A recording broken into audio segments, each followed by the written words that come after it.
indivisible, with liberty and justice for all.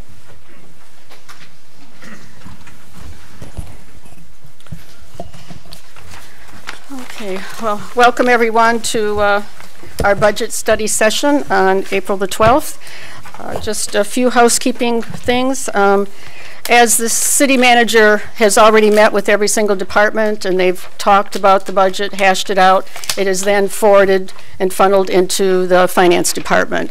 So Lisa and I decided that this year we would have the finance department actually take the whole meeting on. They'd be the lead.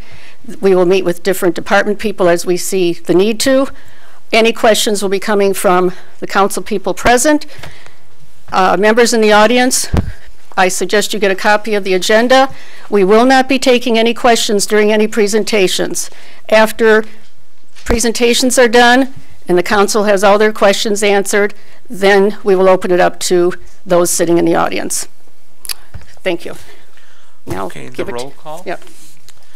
Mayor Rowe. Present. Mayor Pro Tem Miller. Present. Councilman Racy. Here. Councilman Porter. Here. Councilman Sanders said he would not be present. Councilman Gabriel also stated he would not be present. I have not heard. I asked Councilman Gabriel again and he did not respond. Okay. Councilman Sanders called me about 10 minutes ago and said he was going to try and make it, and he should be here by about 7:15. Okay. So if we could wait till excuse him at that time. Okay. If there's no objection to council. All right. No objections. And then Councilman Webster. Here. Right. Okay. Right. Okay. So the first item is discussion regarding the 2018-19 budget and millage rates. And Mr. Sanders is here. Okay. Okay. Will the clerk please show that Councilman Sanders did it? Yes. All right.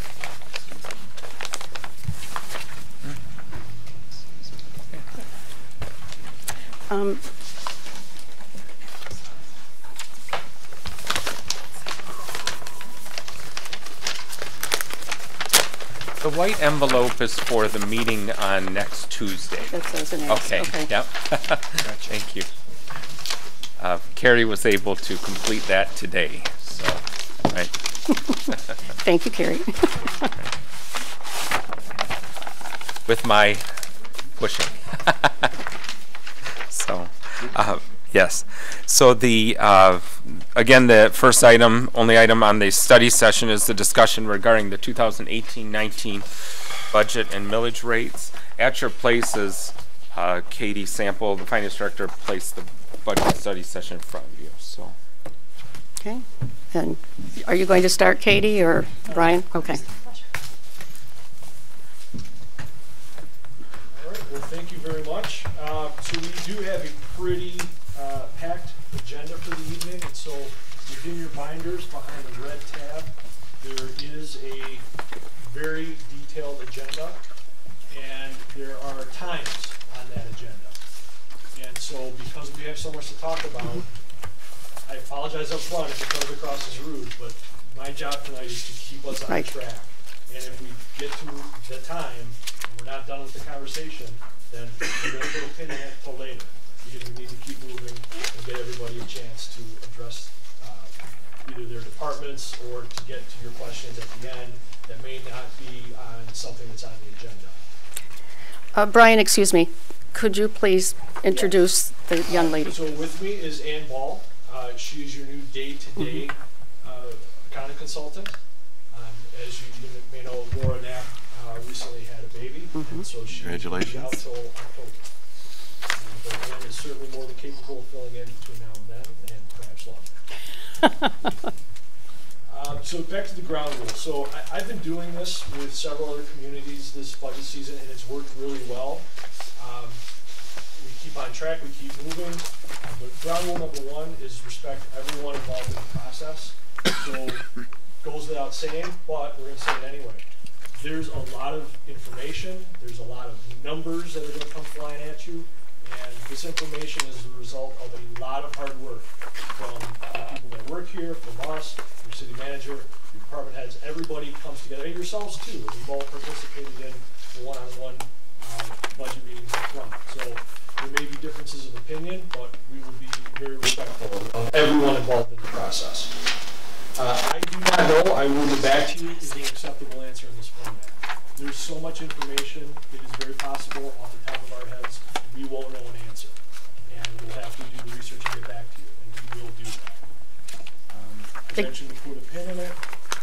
Everyone will get a chance to ask their questions on council. However, you may not get a chance to ask every question because of the limits on time.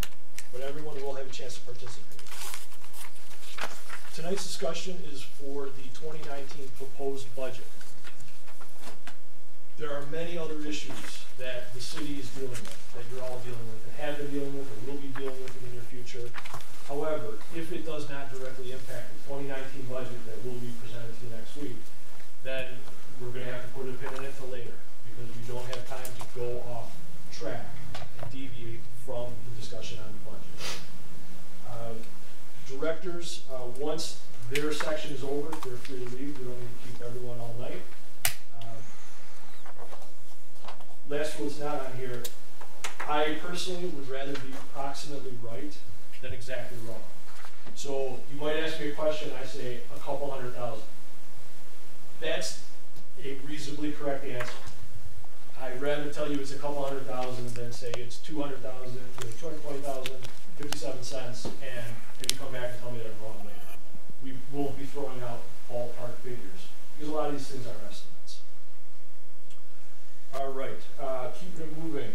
So section 1 on the agenda, what is not on tonight's agenda? These are all good topics, and they're very relevant to running the business of the city. However, it may not be relevant to the 2019 budget, and so it's not part of the agenda.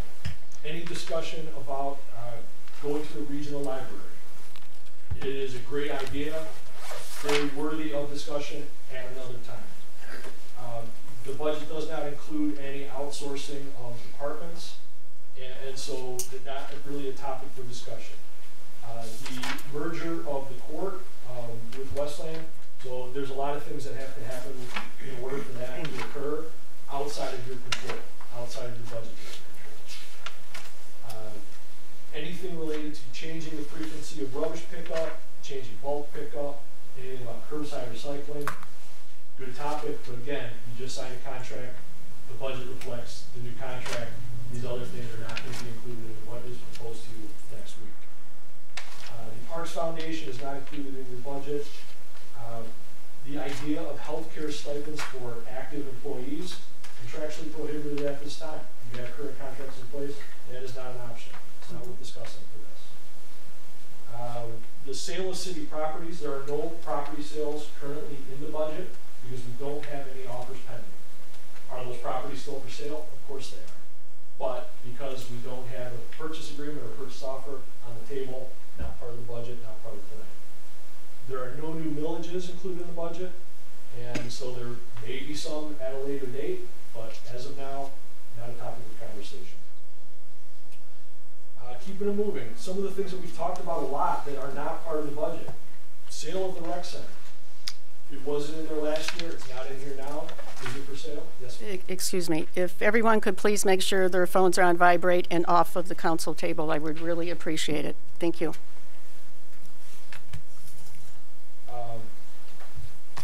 The rec center, there's no deal pending, so that is not in the budget.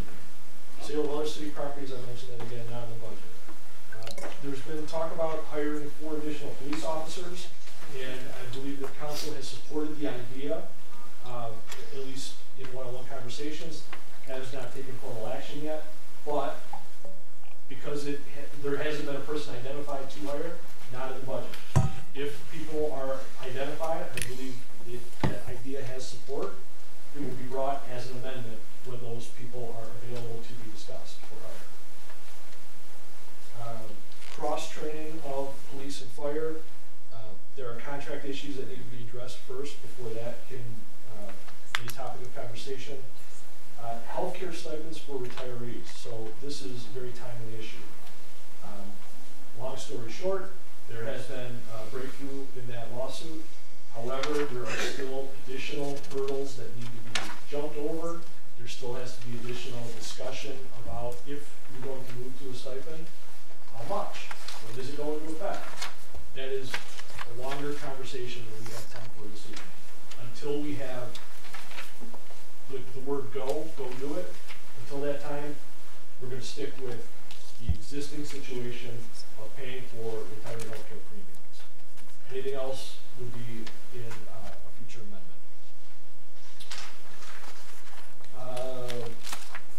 No new hires to building and engineering department. The idea of performing a review of the city charter and possibly having an update to that. Not in this budget. And I mentioned any new millages. So if a new millage gets put on a ballot and it gets passed, it will be an amendment. So now, big picture.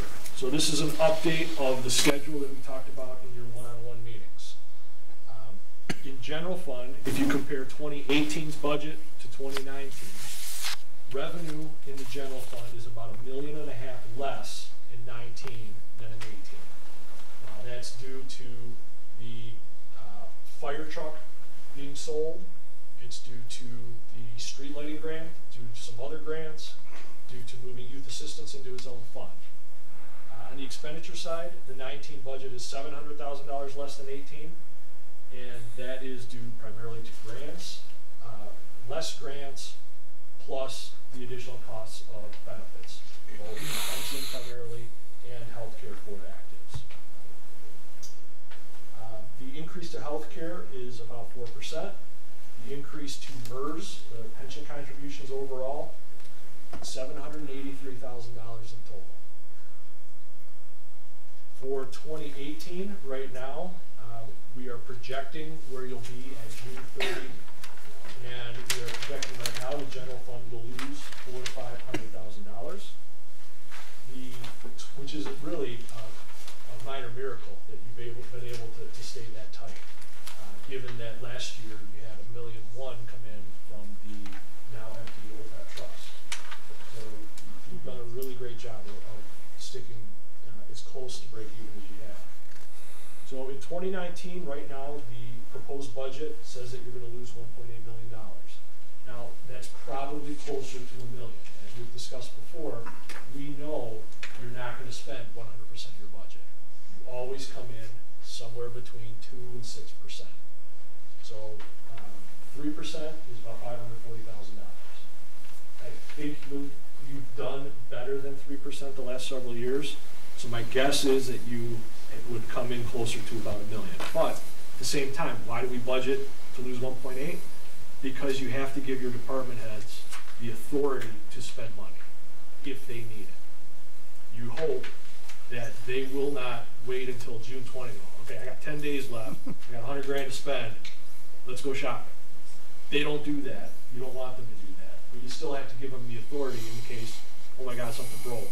Now we have to spend money to fix it.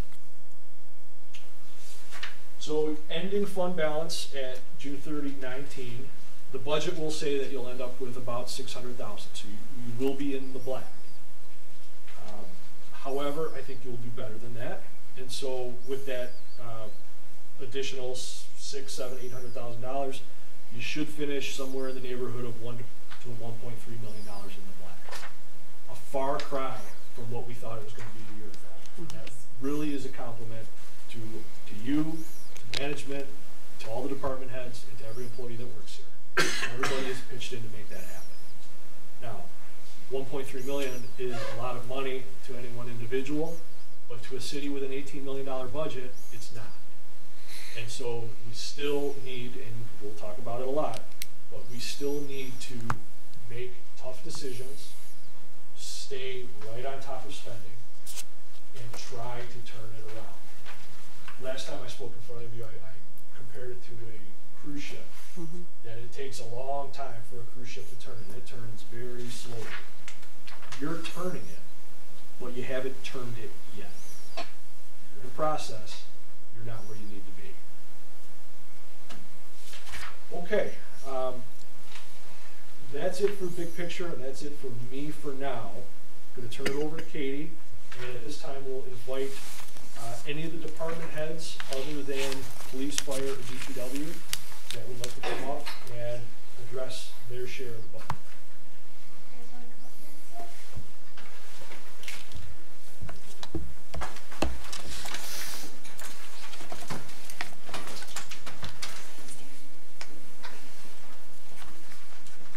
And we're 8 minutes out of schedule, people. So.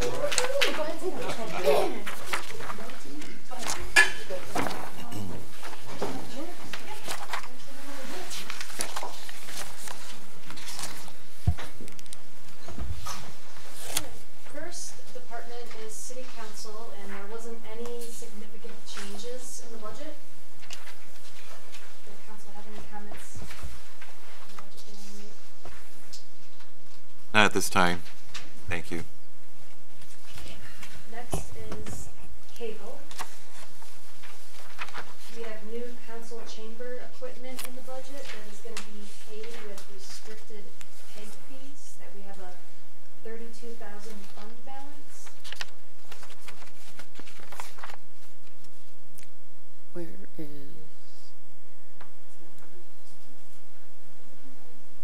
Actually, it's right there. Oh, Jeff is Jeff. taping it. Court, no significant changes now. Potential ACA penalty of $180K if part-time hours aren't managed. And Linda, did you have any comments on your budget? I have something to speak about. You want to do it now? Yeah, you guys can all have a couple minutes. All right. First of all, I want to thank Mayor and Council. As you can see from the proposed budget, we were requesting less than the previous year. We've always tried to be fiscally responsible. But that said, we deal with upset, angry, and unstable clientele on a daily basis.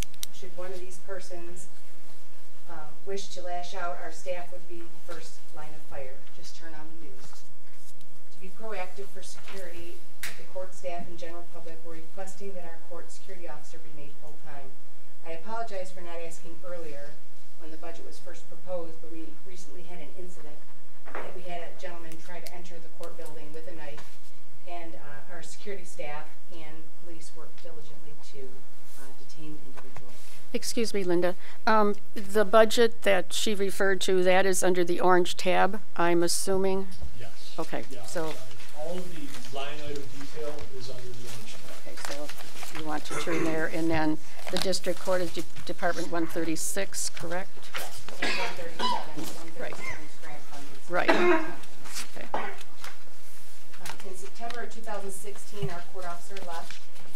He was a full-time employee, and we replaced him with a part-time employee, trying it out to see what could happen.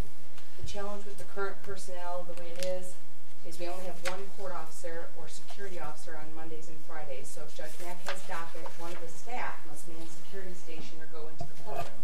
This is even more challenging if the person is in custody or taken into custody. Our caseload is currently on the rise.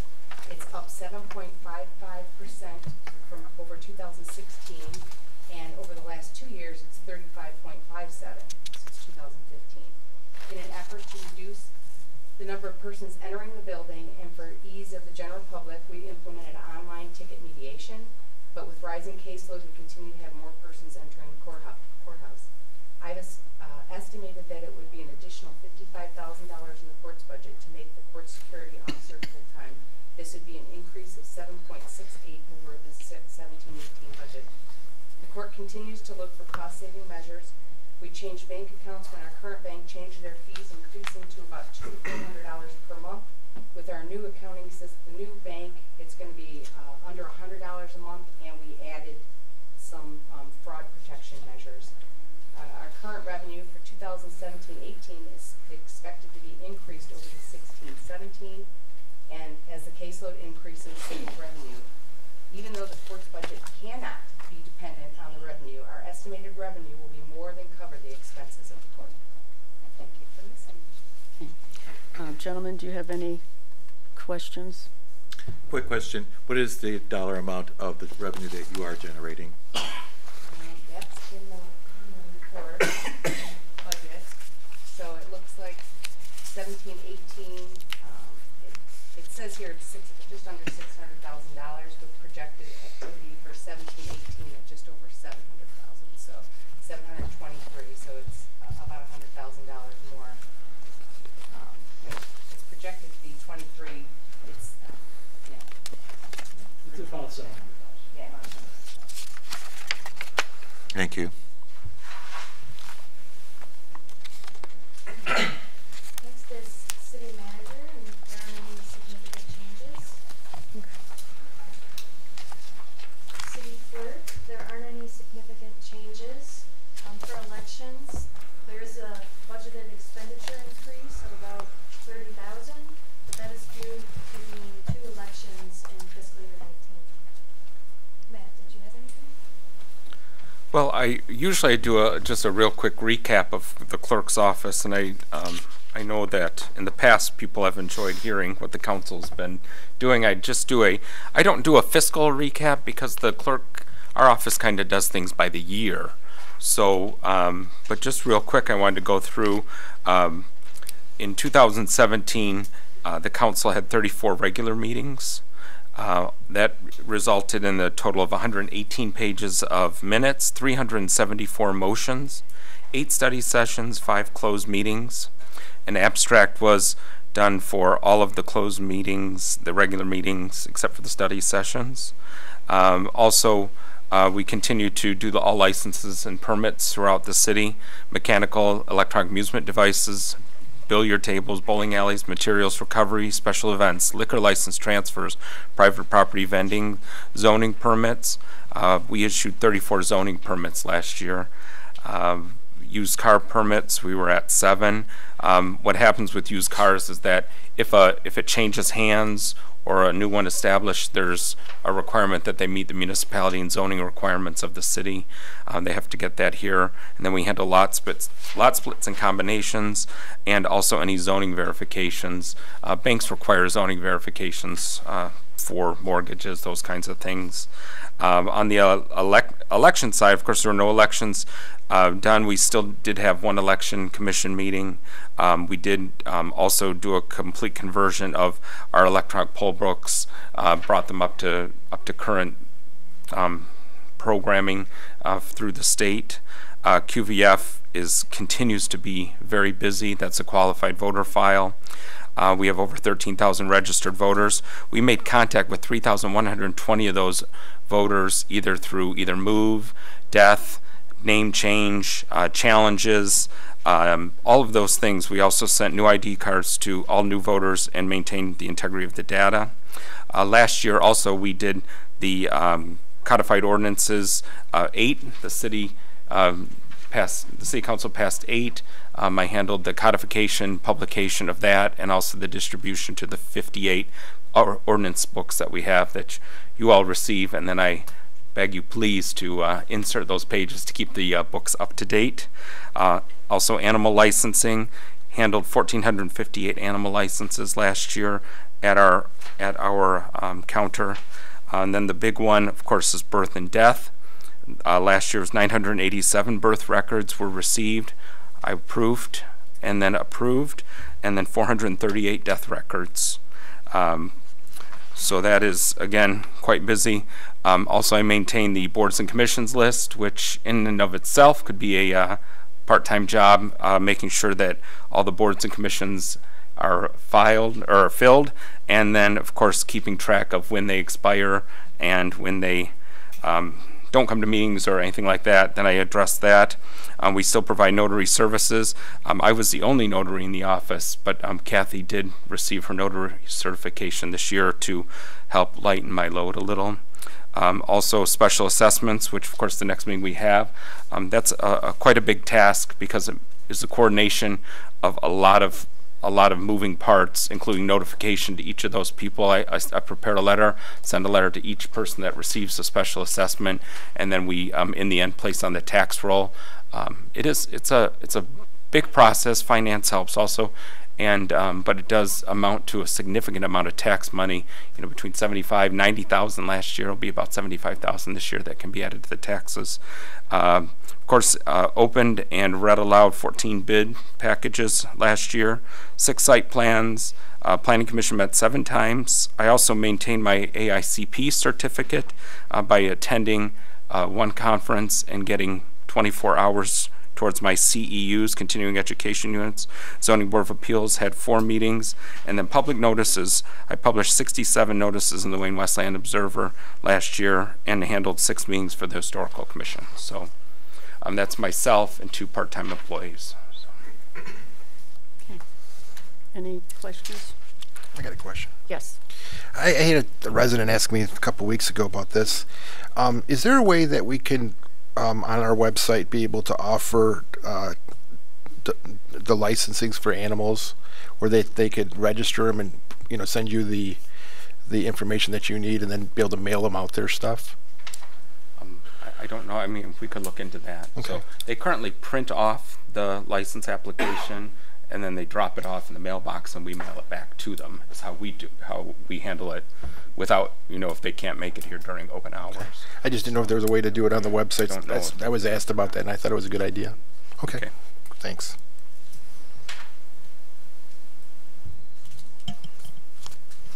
Next is finance. In the budget, there's benefits for the finance director. And as far as any comments, I don't have any. I do have a question. Your current staff numbers are how many in your department?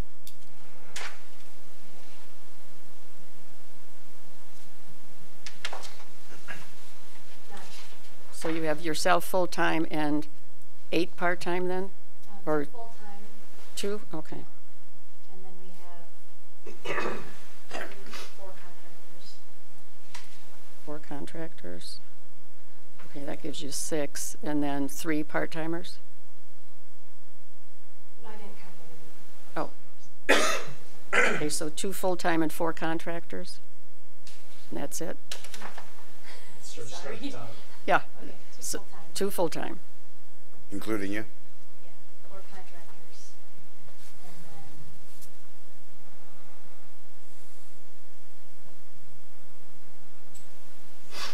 7. Right? 7 part-timers, okay.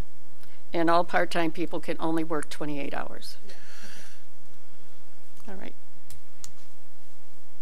Madam Mayor? Yes. Contractor. Okay, okay. All right. Oh, I counted that number? Thank you. people who are in the department and assessing. Thank you. Okay, thank you. Any other questions? All right. Law, decrease related to the retiree lawsuit. Excuse that? Explain that to me? How can it be, what? Because the Heavy activity last year and should not be going forward. Oh, okay, great. Okay, good. Okay, I see what you're saying, for projection. Okay. personnel, no significant changes. Carrie? I can answer any questions. Are there any questions? You're the only full-time person in personnel. And under that, you do, I do a number of things. If you'd like to list them. please. I handle the insurance for our full-time active employees, health, dental, and life insurance. All our COBRA, if we have anyone that goes on COBRA, workers' compensation, all the MERS input and dealing with MERS in general. I do our 457 plan, which is ICMA, contract negotiations, which will be coming up again. Just feels like we just got done. All the new hires, advertising positions, testing, psych exams and physicals, all their new hire paperwork comes through me. Layoffs and terminations, unemployment, risk management claims, FOIA, and if there's a problem with the building, I'm the go-to, so. Okay. Thank you. Thank you. I'll do it. Okay. Any questions? No? Okay. Continue. IT, no significant changes. City Hall and grounds, no significant changes. Cemetery, no significant changes. Engineering, no significant changes. And Mike, did you have anything? We just continue to, excuse me, inspections and review plans. And right now, we're pretty well caught up on our plan reviews and inspections. Things are going well in that regard. We are a little bit stressed at the front counter. It's hard for us to get all the phone calls that we feel like we should be getting, and but we do answer the messages that come in a timely fashion. And there are areas where if we had someone to help us keep track of areas where people aren't getting things done when they should be out there related to rental inspections, things like that, we had an extra person to help us with that. We could make progress in some of those areas. Right now, we're just getting done everything that comes our way, and we really don't have the opportunity to grab everything that's out there as a whole. So we still really could use. We had a very generous lady. She volunteered about 20 hours a week for a good share of the last year. She's no longer able to because of her illness. So there was a little bit of relief there for a short time, but that's not there any longer. So it's a struggle for us. We have older software in our GIS. We use that for evaluating our public infrastructure. That's important to us. So the last time we had an update for that was in 2010. We still can use this GIS software. It just goes slow. So whenever we're trying to use it, it takes more time to get through the things that we want to do with it.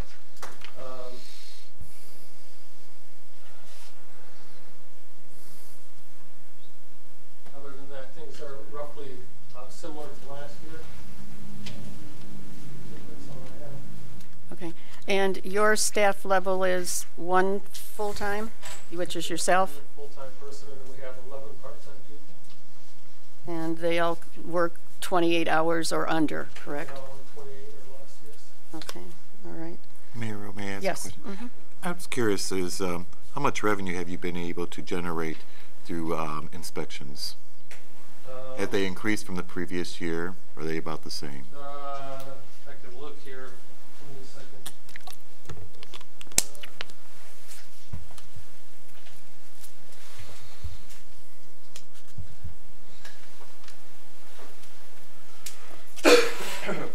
Brian, do you have that answer? So it's on page 3 of 31 in the line item detail. So the building permits are actually year to date are already up to 160,000, and all last year it was only 108.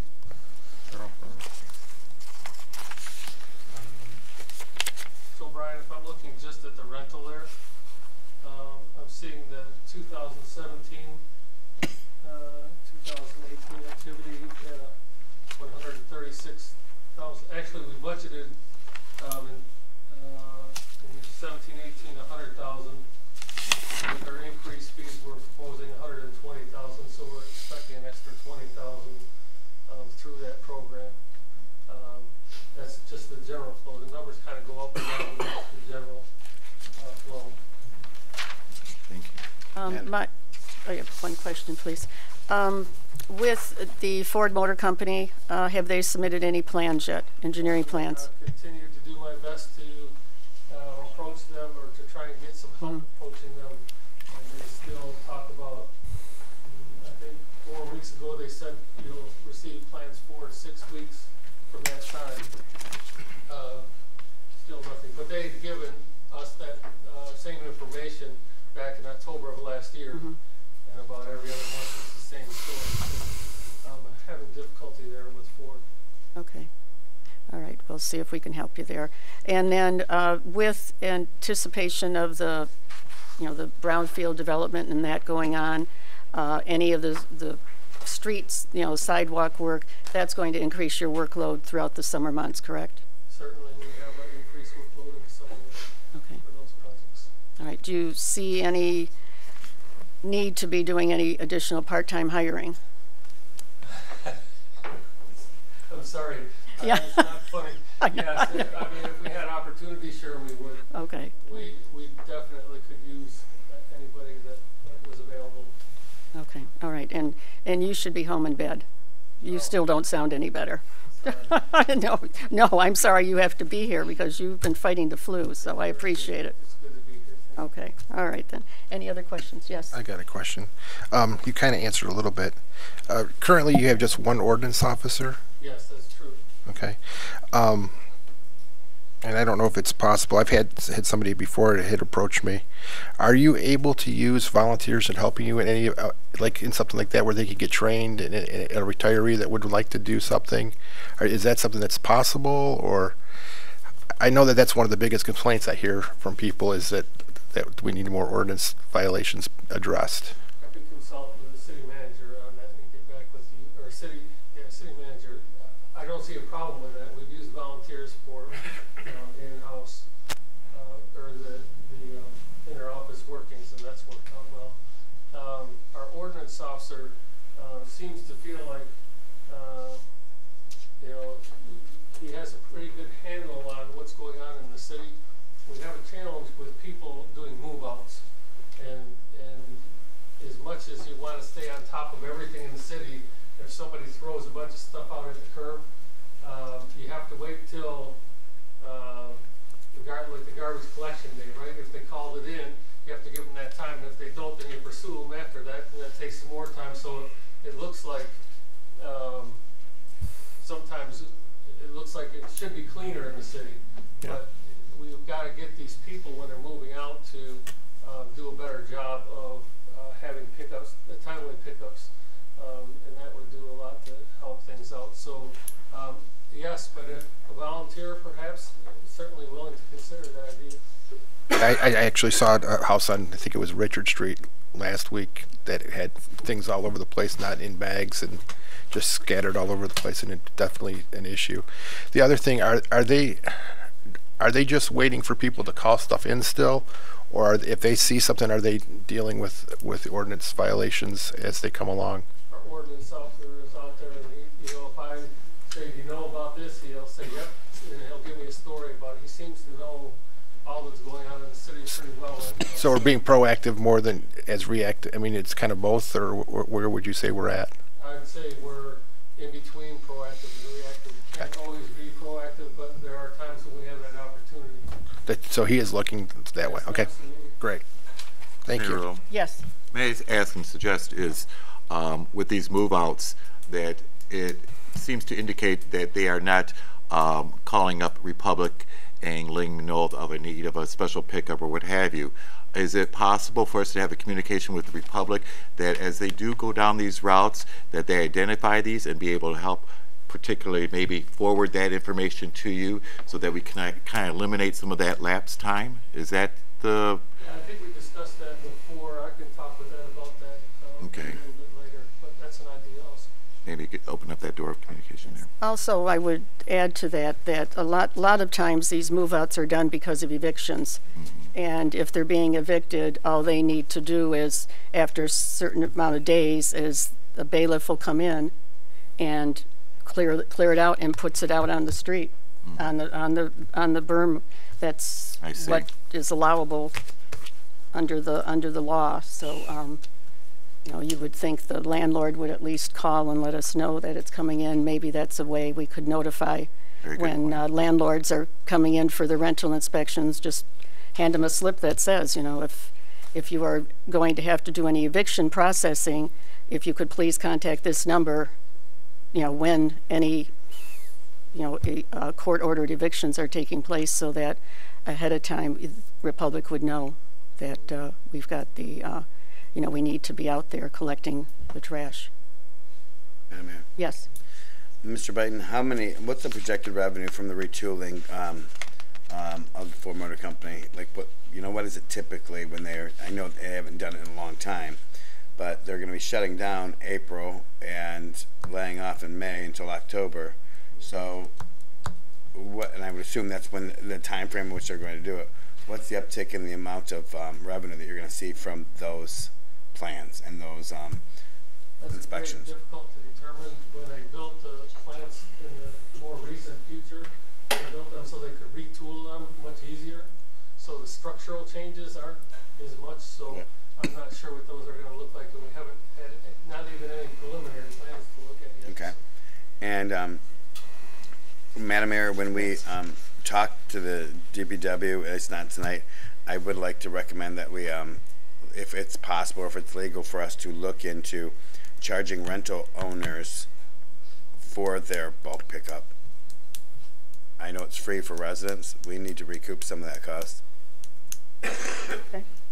Unless there are any more questions for Mike, we're going to move on to the next one. Which is street lighting.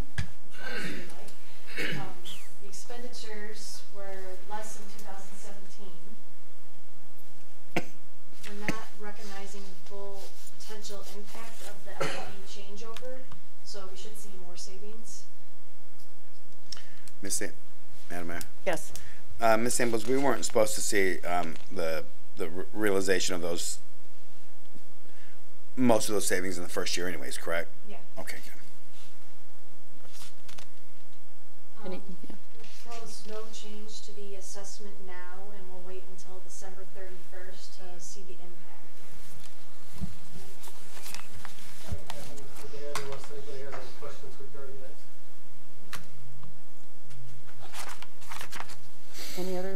Any questions? Yes. Mayor Rowe, Yes. then in what fiscal year will we be seeing a significant impact of savings with the LED? The lights have been in effect for a while now, so typically what we do is we take the rates from September 1 year to August, back to August of the previous year, and look at the change from that year to the year before, and we use that as a gauge for how our rates are going. So that is reflected in December 31st in the winter tax bill. But in September-ish, we should have a better idea of what that looks. September, October-ish, really, we should have a better idea what that looks like. So we don't want to count like chickens before they're hatched. By putting Right. in the original Right. budget and then thereafter Right. adjust the assessment. And what is roughly the assessment dollar figure that we now obtain? The revenue on the assessment Yeah, the revenue. is $638,000. Okay. Okay. Yeah. I do have some information here. It's looking, just comparing February 7, 2017, which our monthly cost would have been $56,000-ish, and in 2018 February it was $48,000-ish. So that's 8,000 less for that month. Thank you. Okay. Next one. Next is community development. We have the $108,000 demolition budget now right in the CDBG fund. Lori, did you have anything? Yeah, as far as CDBG goes, I think you all know that our funding was cut by 10% last year. It'll continue this year as well. The only benefit to that is that all of the cities took a 10% cut. That money has been mirrored with leftover MSP money, which is giving communities an opportunity to submit special projects to the county and to the members of the board that Mayor Rowe serves on to obtain additional funds for your community. Currently, with our CBDG money, you all know that we contribute a significant amount of money, well, not significant, $15,000 to our senior resource department, which offsets a lot of their costs. Code enforcement, and new to the CBDG department was the demolition, tearing down the building on Michigan Avenue. We did have excess code enforcement money left last year that did get transferred, so we can complete that project as we ran into quite a few unexpected hurdles. We also were able to transfer some CBDG money to utilize for fire equipment. I anticipate our budget being the same in upcoming years, given the 10% cut. So I can take any questions on CBDG. Are there any questions? No? Okay. All right, thank you.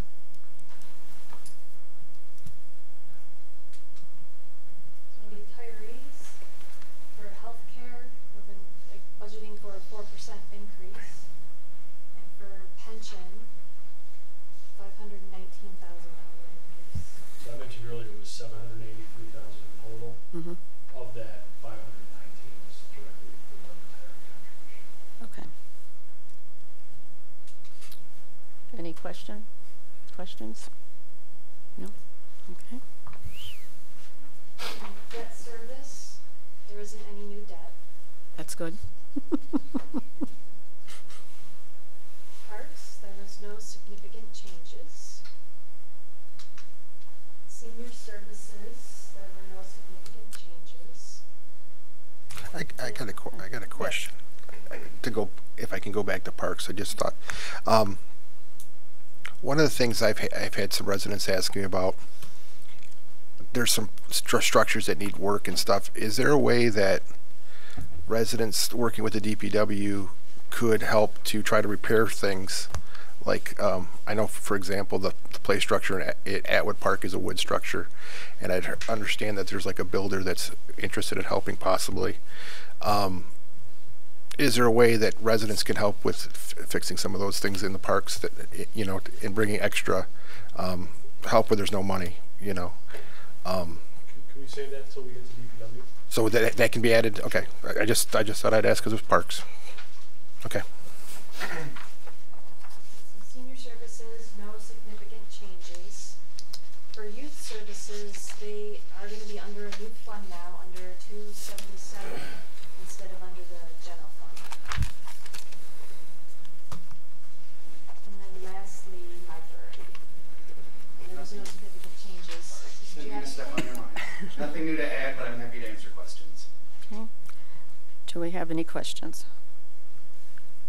Not at this time. No? Okay.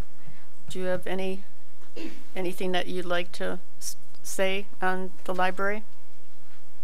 Just that in our current situation, just for operating costs, we are eating into a fund balance that was supposed to go to capital improvements, like a new roof, but it became a necessary step. Okay. Mayor, I have one thing. Yes.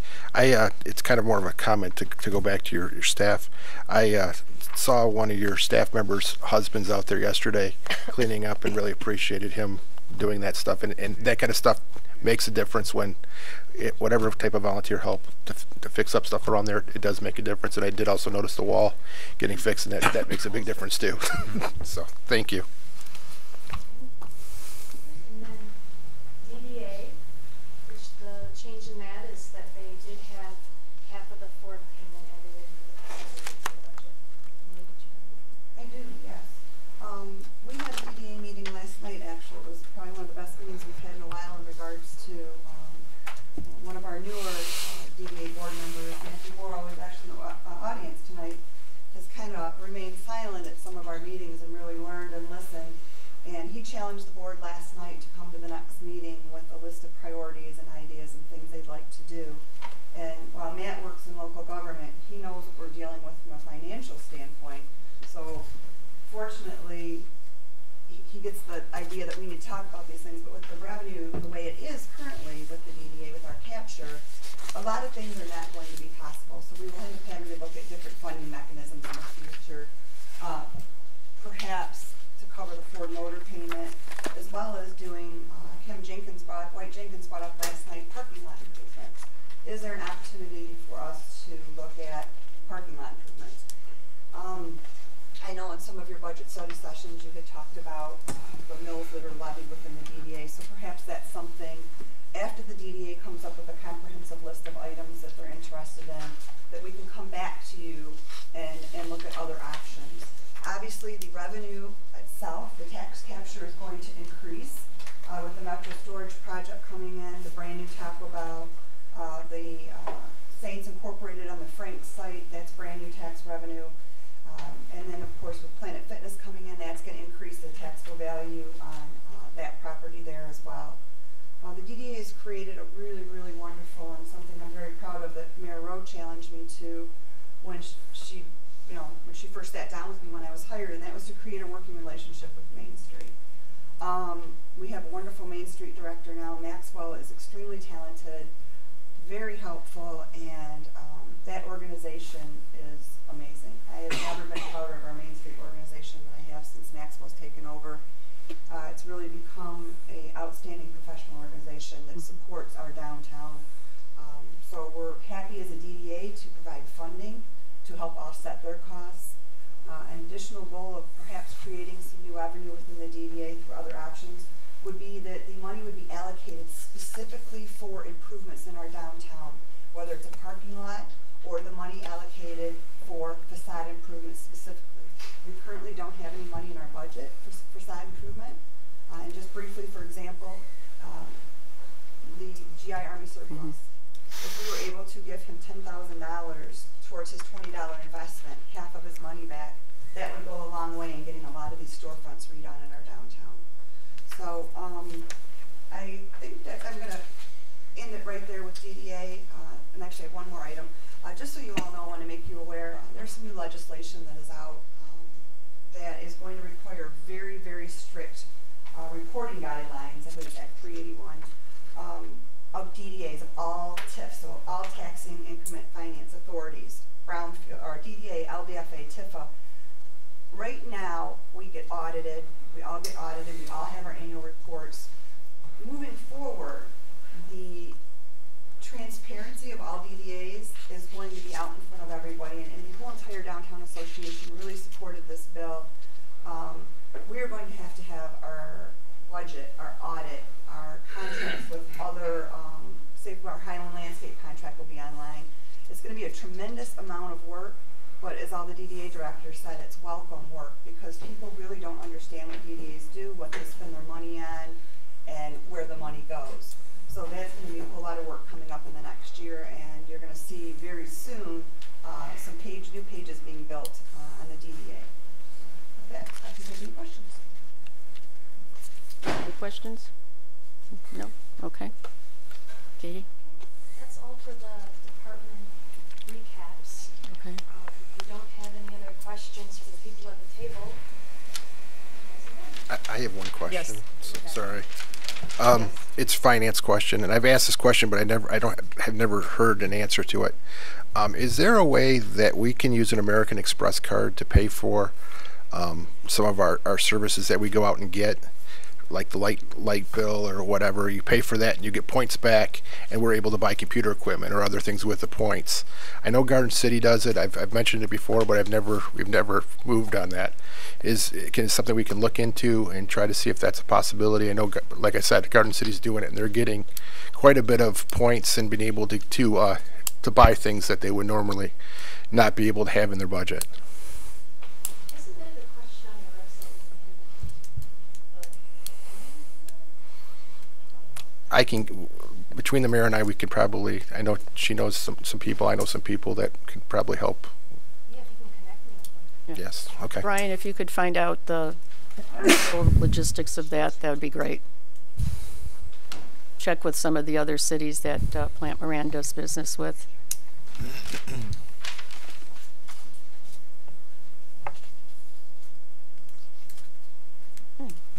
Okay. Let's move on to section 5. Thank you. Thank you. Thanks.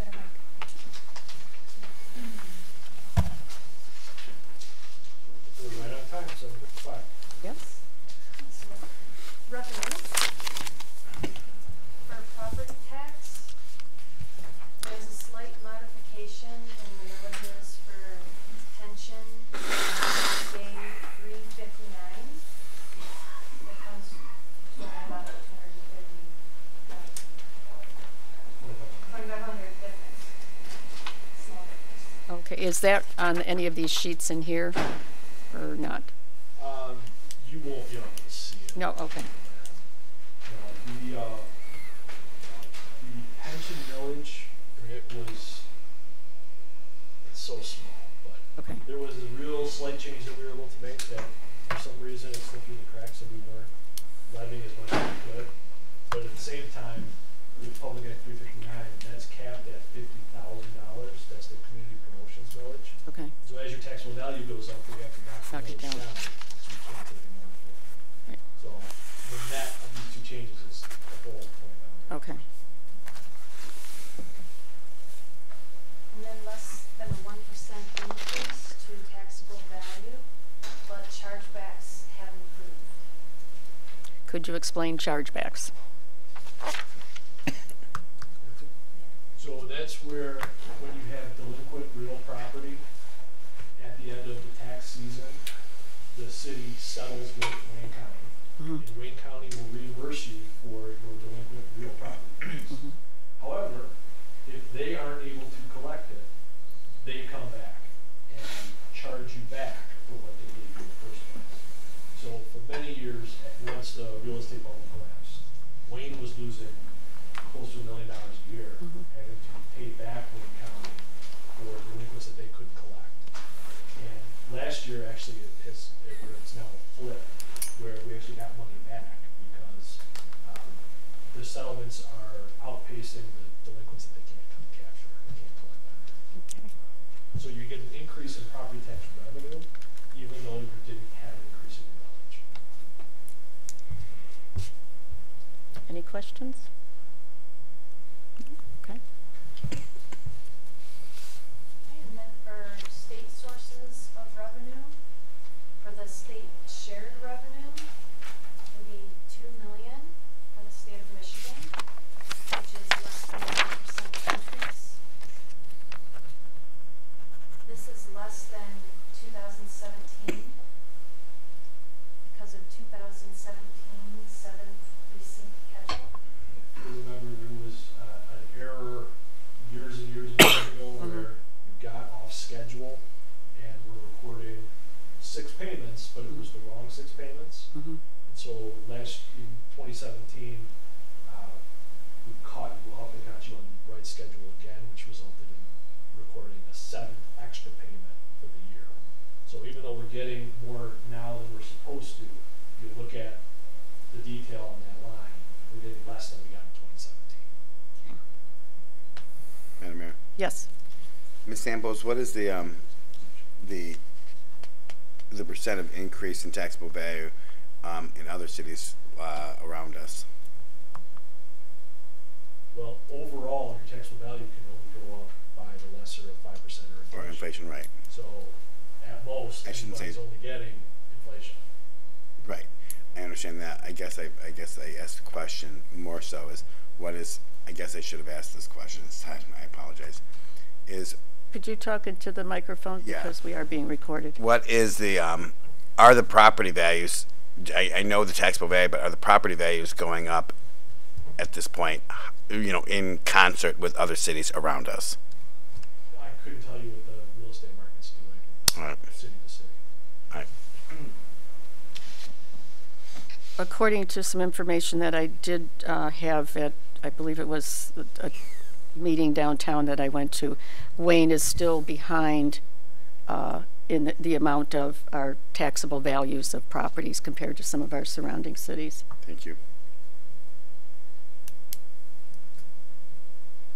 For the general fund, the local community stabilization authority, we're expecting the 600,000, so we budgeted the same as 2018 what we received. For roads at 51, for the state of Michigan's formula, we're expecting a 4% increase.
$0.76 charge for 5 years. And there's no change to the readiness to serve charge. Would you explain that? Fixed rate. The fixed rate, okay. That's what I have.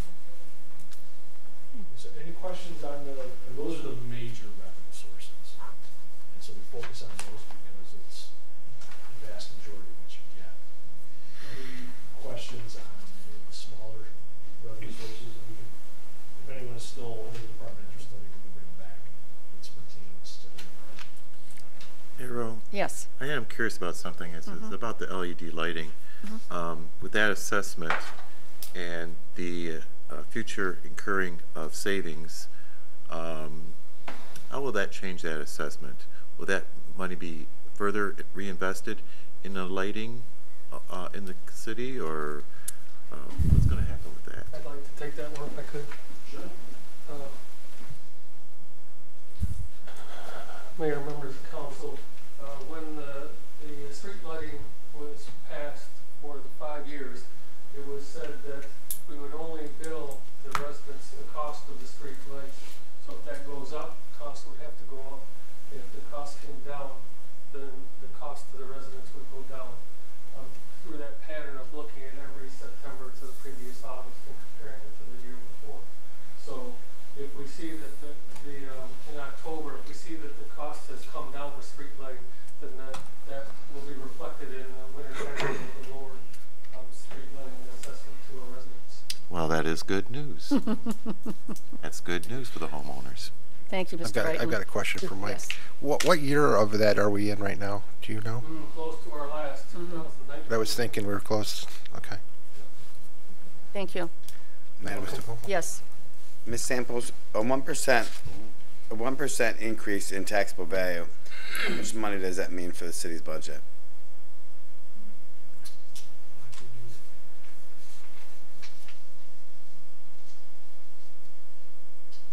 For general fund, it's about, just straight tax, it's about $60,000.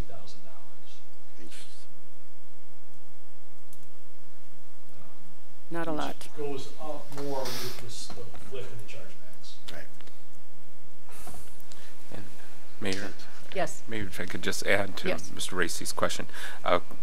Katie and I have been kind of talking a couple times about the lighting assessment, kind of just starting to look at, what's required, how the process will work, and just starting to look, because 2019 is coming before we know it. Right. So looking at that, Mike's been involved in a few too, so that that we're monitoring it and trying to get ready and figuring out the requirements we'll have to make. So Right. Okay. So. All right then. Well, thank you. Okay. Moving on. Any other questions? Yeah. Okay. Nope. Moving on. Mr. Queen, please step forward.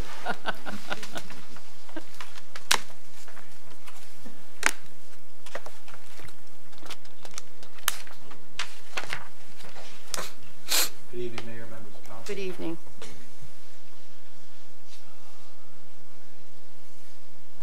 When we start, you want to address council. I'll address them real quick here. Part of what I wanted to just kind of do, like some of the other departments have done, to just kind of give you a state of our department and where we're at. Some of the things that we've been experiencing now is aging equipment. We have a lot of vehicles, dump trucks, tractor, tree truck, things that are very old. Our tree truck's 20 years old already. Our camera equipment, we're looking to purchase some new camera equipment, so there's a cost to it. Aging employees as well. A lot of our jobs are taking a little bit longer just because we have one new hire who's in his mid-20s, but everybody else is 38 years or older, so it makes it a lot harder for some of the tasks that we have to do.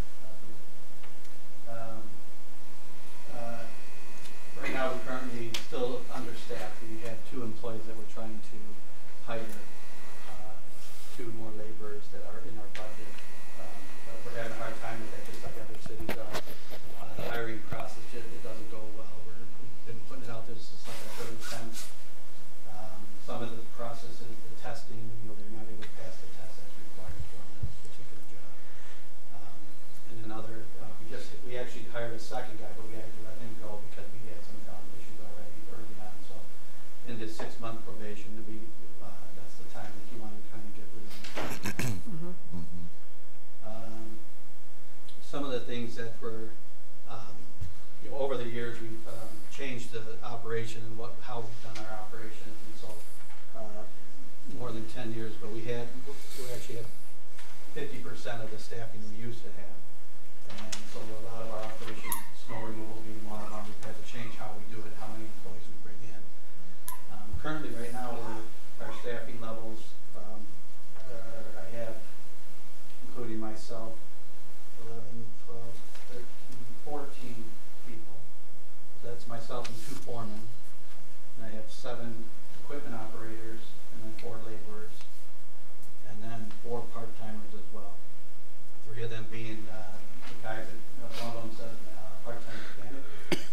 2 of them do a lot of the park trash removal, and then my secretary.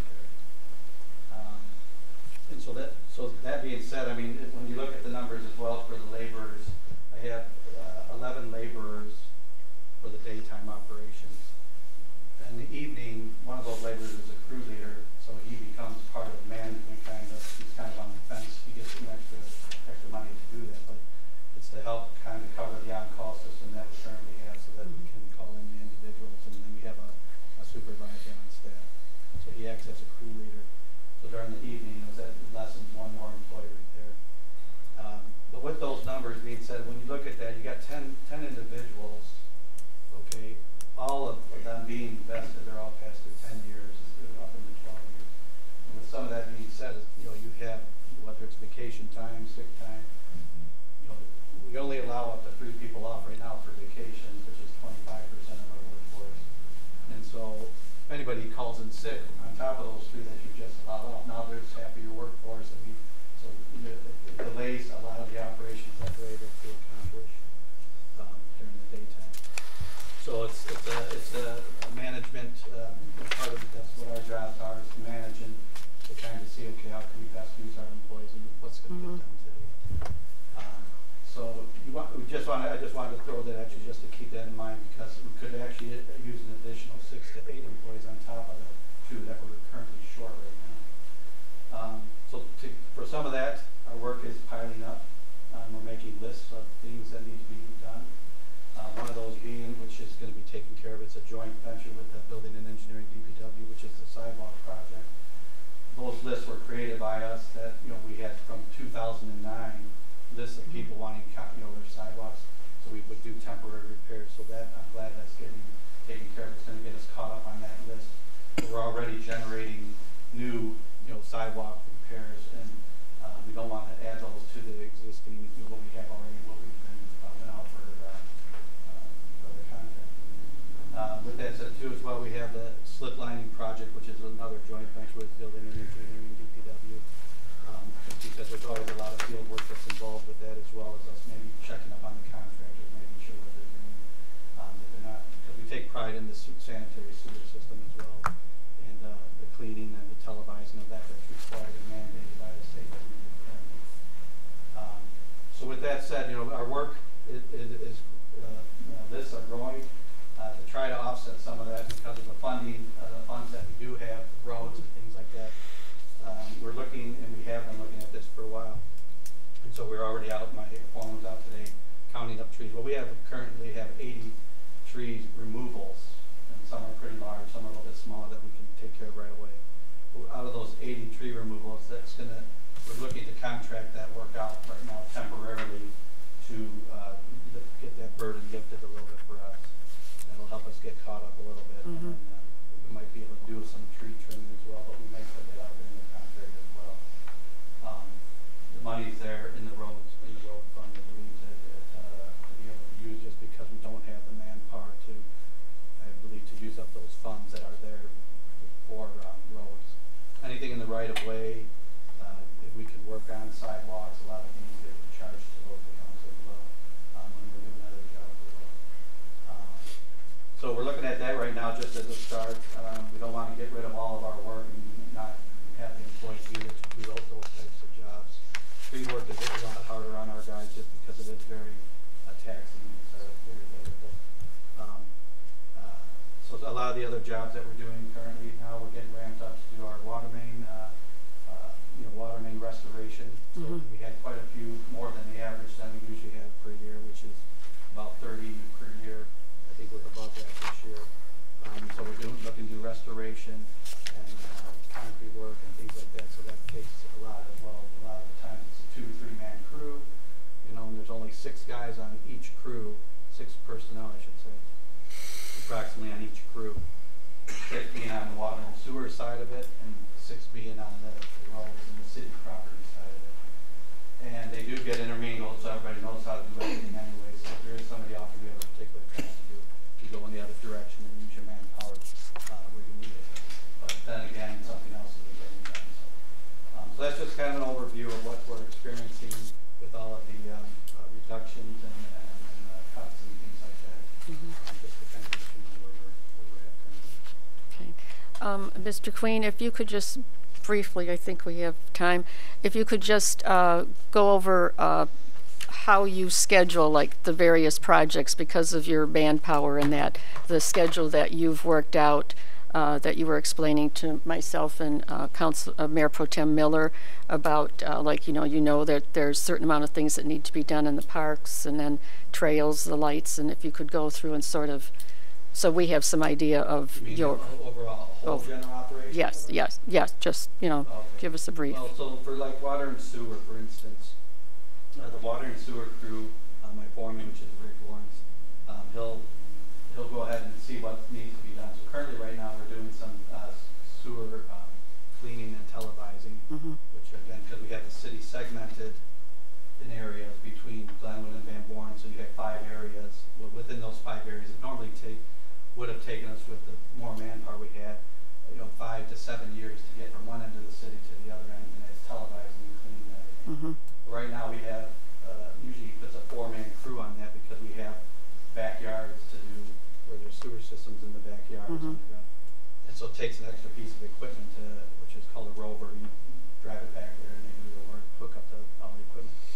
So that's a 4-man crew right there. Out of his 6-man crew, I believe he has 6 guys on his crew. And so that leaves only 2 other guys. One guy is a full-time meter shop guy. Everybody thought that we would eliminate that with our new water meter replacement plan, but he's been very proactive with making sure that he goes on the computer in the morning, and there's all the water meters have alarms, so it will alarm for different things. So there have been cases where he's caught homeowners that it's a vacant home or something like that, and the water, you can read that meter and it sets that alarm off saying, hey, you're high usage. And so we'll go over without even calling, or we may try to get a hold of the homeowner, but we'll go over and just shut the water off. We'll look at what the situation is. If it's vacant, we'll just shut off, knowing that they're going to be going through a lot of money, water, and having to pay that large bill. So we've saved quite a few people already with that situation. So the meter guy is very important. There's a lot of service that is still required for him to do. And so that's another one of Rick's guys. So there's 4 or 5 guys, and then the other person will either usually do some other task in the yard or some sort of maintenance or something that we need to do. So, but so Rick has his schedule of things of what he needs to do.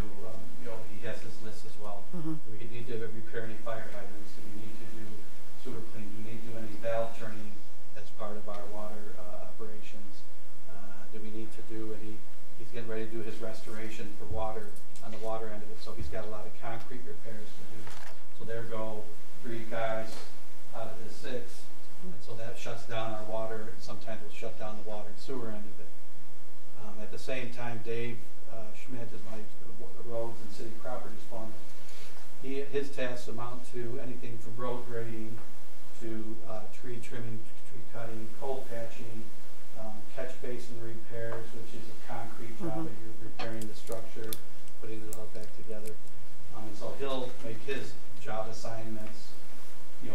First thing in the morning they check, but then they call in sick. We have our calendar set up to where we already know who's off prior to that. So we're already saying, okay. And then the 2 foremen talk to one another and say, okay, I need a body for over here to come in. I'm going to do some more jetting soon. What were you planning on doing? The weather plays a factor in it, the rain. So they work really well together, the 2 foremen, and then as well as handing out the job assignments. But that's what it entails. You know, it depends what you're doing. Road grading's a one-man job. Sometimes put 2 guys out there off the road crew, and he only has 5 guys, I think, currently, right? 4 guys, 4 personnel, because we have one that's off on a surgery. He'll be off for 6 weeks, so there's one of our guys that's no longer, you know, on the road. Okay. So he has to figure out. He's coming up on the catch basin cleaning season. It's a 2-person job. Pull the jet out, clean out the catch basins. We have over, I think it is 900 catch basins. And so what we have done is we split that into 2, north of the tracks, south of the tracks. So during the spring right now, this season, it's going to take at least a month and a half just to get through. We only do 400. We'll do 400 like one year and then go to 400 next year. And then we also put down the larger side in catch basins too, and the steels and things like that. So, but that's how our day is set up. Okay. It's not to say talk about any emergencies that may arise while that happens. You may have a tree crew out with a 3-man crew. All of a sudden you're breaking them down, so put all your equipment away, go get a backhoe and a dump truck and go do a water main break, you know, or then grab the jack hoe, 4-man crew pulling out concrete. So, so ours is, it's very hectic sometimes. Other times it's not so busy as when the water main down breaking. Okay. But there is our workload is huge. Right. You know, with the manpower we have. Okay. And you have a total of how many full-time again?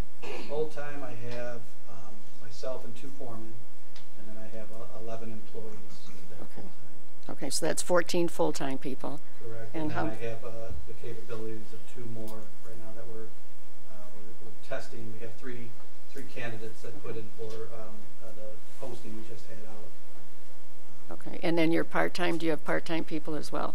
4 of them. One of them is the secretary, and 3 are just the laborers for a couple of them do the parts, and the other one's the mechanic.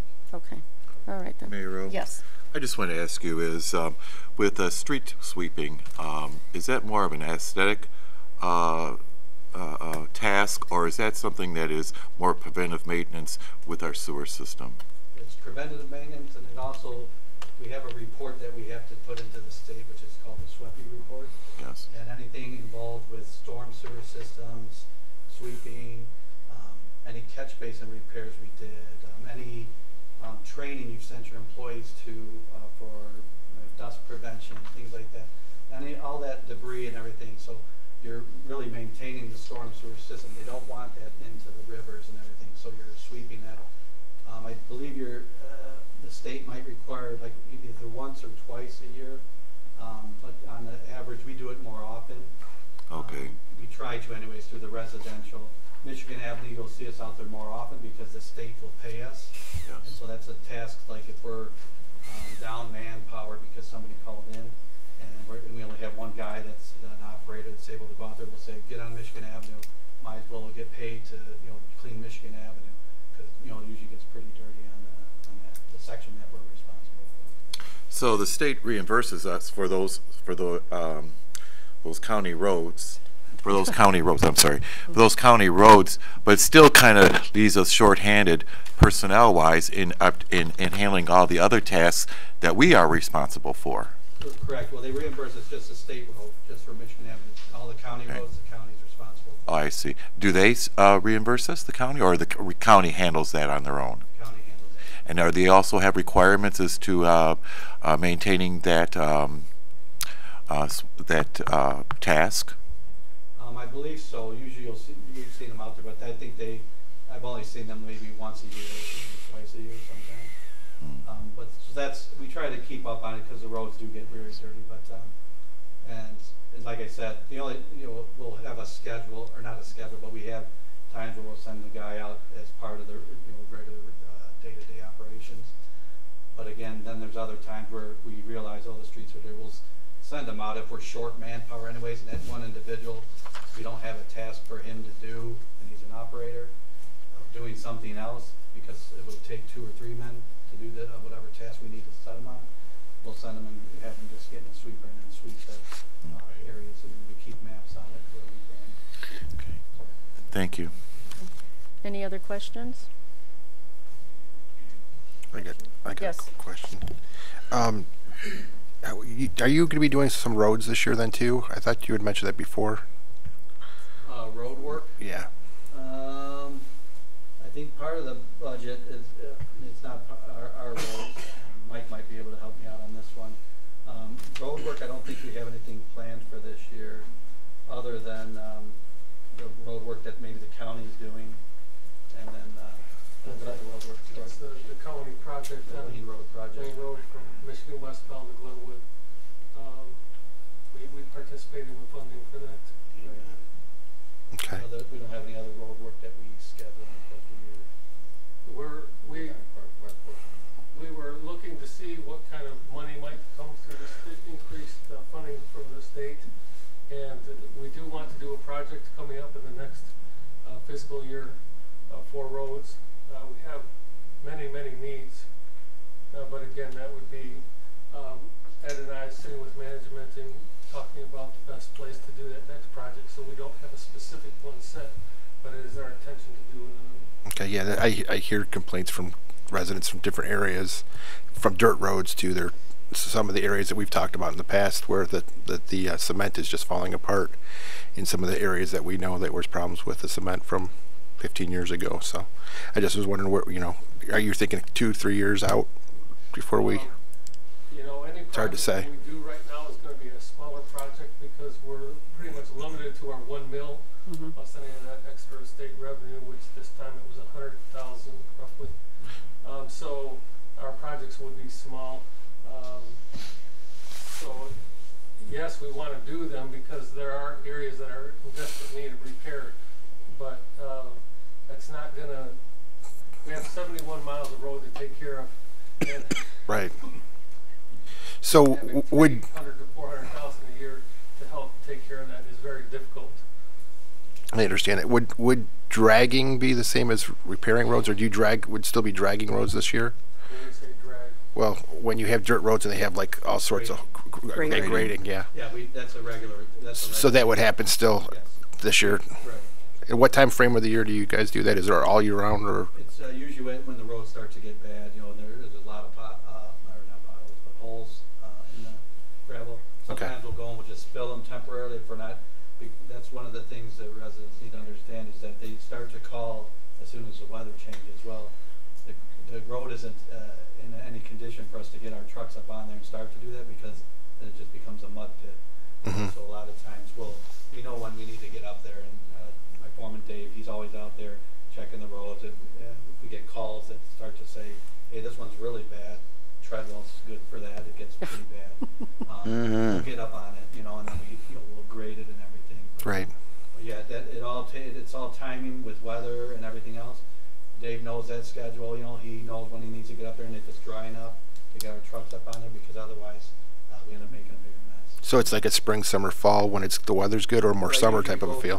I think we get through there maybe several times throughout the year. Okay. As needed. Okay, and then we have a contractor for dust control, and once we get on it, if it gets dusty enough, the contractor comes in and puts down the dust control. So most of the problem is that when you have the winter and you guys are plowing it, it'll create some of it, or it just happens just because it happens? It just happens just because of the weather a lot of times, and just traffic, especially if it's wet out. Okay.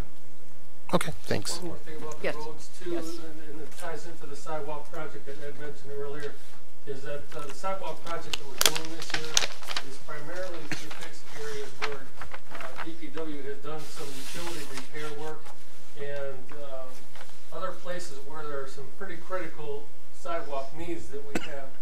This isn't a deficient sidewalk program. We do those programs when we go to work on a road, right? So at our next road project, we'll look at the sidewalk on either side of that road, and we'll address the needs of the sidewalk in more detail at that time. So if somebody, as we're doing our sidewalk project this year, this isn't the opportunity for everybody to call in that needs a sidewalk repair. This is just to take care of the repairs that we're trying to make from our utility repairs, as well as some pretty critical areas that we have. Okay. Yes. Thank you for clarifying that point there. I appreciate that, because I was not under that understanding. Okay, we're just trying to catch up on the list that we had from 2008. Is that correct? A lot of those sidewalks. Yes, sir. Okay, so, you know, we had generated. the envelope is closed on, we're just going to try to handle what we have knowledgeable about. Right, the list that we had Okay, turned over. good for point. the bid. Good point. My other question. We are generating a new list, so if they're calling in, we're creating a new list now. And we will handle those as we can. Because a lot of times, like if we get a onesie, twosie or something that's near a job where we're doing a catch basin repair or road repair because of water main break, a lot of times what happens is we need a certain amount of yardage of concrete on a truck. Otherwise we pay an additional fee if we are below like 5 yards of concrete. So if we have a job that we say we have 3 or 4 yards, and we're like, oh shoot, you know, you're going to pay the overage, or do you do the, well, a lot of times we'll find other things in the area and say, okay, put all these jobs together and we'll pour all this concrete at one time. And I have noticed that you are doing some of to prevent tripping on some of the sidewalks that have become uneven, and just the safety, not necessarily going so far as to completely replace that slab.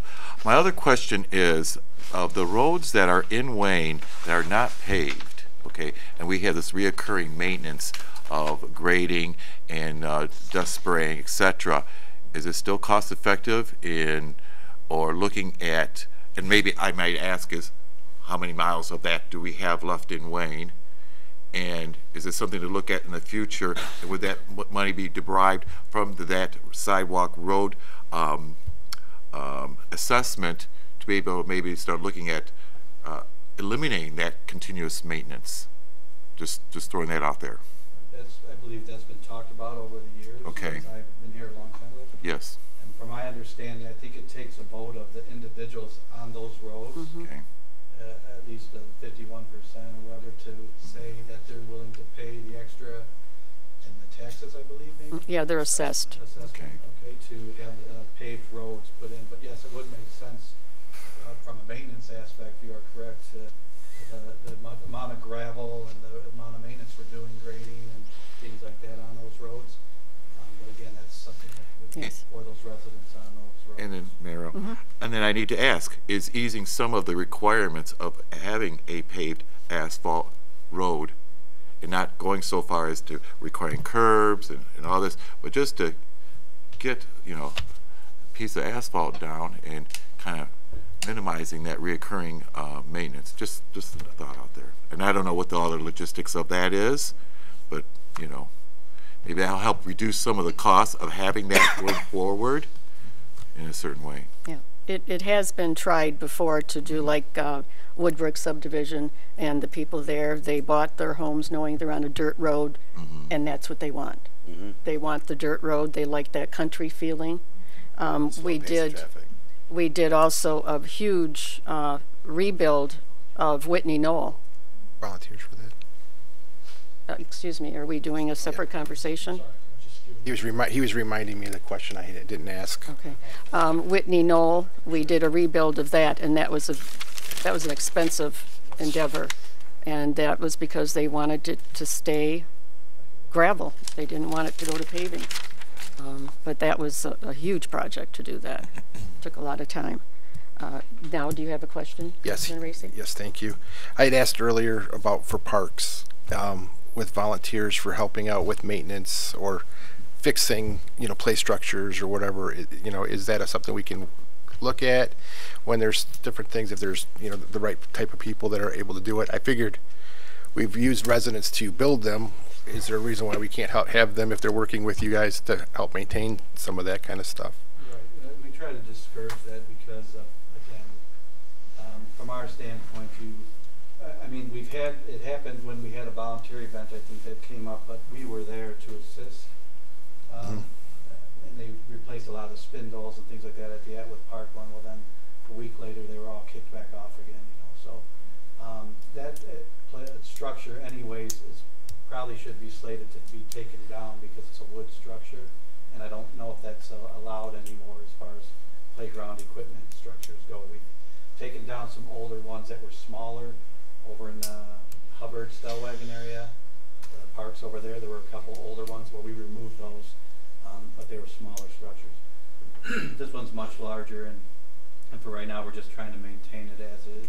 Right. But to have individuals go over and do that, we don't encourage them to do that. We would rather be on hand, and also because I explained, I think, before at one of the meetings that we have some individuals going to be taking a class for the park inspections for the equipment, and so we'd rather they now if there's something wrong with something, they can bring it to our attention. That's a safety issue or something like that, and we would be take care of that as we needed to. I guess I'm thinking more of like if you had a repair day and you knew what you were going to do and you had all these different things and you could, get it all done in a day. There would have to be coordination, obviously, with your department. I'm not saying for them to just go ahead and do it themselves, but I'm thinking more of is that kind of a thing, something that can be looked at, type of a thing. And then I know like the Atwood Park, I know it's probably been 5 years since we sealed it, and that's part of the issue, that it's not been being sealed on a regular basis, and so that makes the wood go bad quicker and having more issues. And I haven't looked at all of them. I'm just thinking in general. Seems like we have a lot of residents that are wanting to help and just trying to figure out how do we harness that and try to use it to the benefit of the community and not waste possible help that we could use just because of the budget constraints that we have. So, okay. Okay. Yes. Although I appreciate that question, can we from here on out stick to not goals that we want to have, but actually the budget? Yes. So we're getting dressed really off of topic. Okay. And next, anything else for DPW? Mayor, I have one thing. I think I heard you earlier in your comments. You said we had 30+ water main breaks. Is that just for the winter, or is that overall for the year? For the whole year. Okay. Normally it's during the October to April timeframe. Okay. Do we have an exact number of how many we had this year? I don't have that with me, but yeah. Okay. Get you that number. Yeah, and I guess my other question would be what were the general costs for each repair, or overall costs, and maybe what the OT was from just those particular repairs? Each one will be different. It's going to be all over the map because sometimes you're taking out road. Sometimes, so that cost is not added in there yet. If we were to add that in there, because the restoration work hasn't been done yet. So sometimes you're looking at roads, driveways, sidewalks, the grass area, things like that. If it's something that's just simply in the grass area, then it's just a matter of get some topsoil back in there and some grass seed. But there's other, so that's what I mean. They're all over. It's all over the map as far as what the cost. I can kind of get you an idea of what does one cost with concrete, what does one cost with just a sod repair or grass seed. Okay. And generally, are these just because of age, or is there another issue that's going on with them? Sometimes it's the weather. Sometimes it is the age. It depends what areas. We do track a lot of times which areas that they're in, so then we can kind of pull up a map and say, okay, where was it concentrated this year? And that's how we a lot of times will look at for future jobs or water main replacements or things like that. We'll look at the age of the pipe. We'll look at the how often have we had so many in a certain area. Things like that come into play before we building and engineering and DPW decide which area we're going to work on.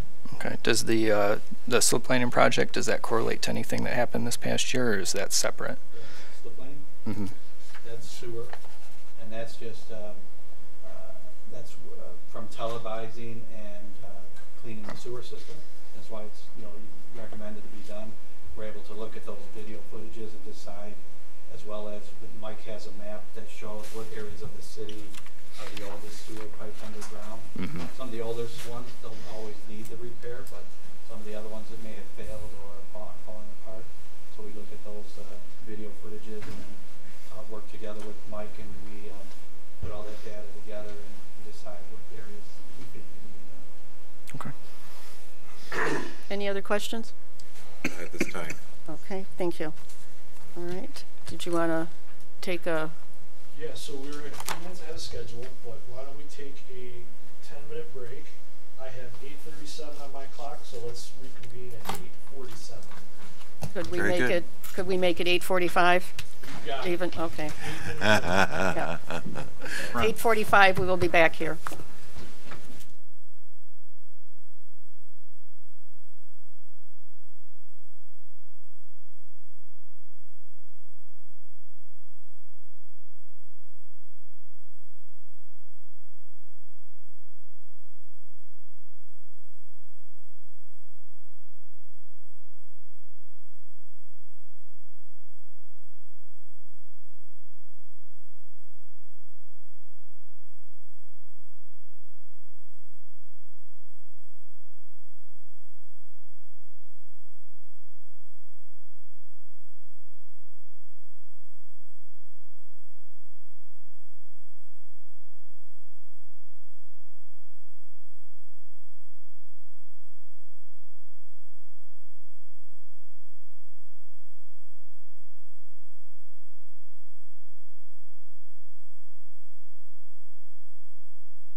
Just 8:45.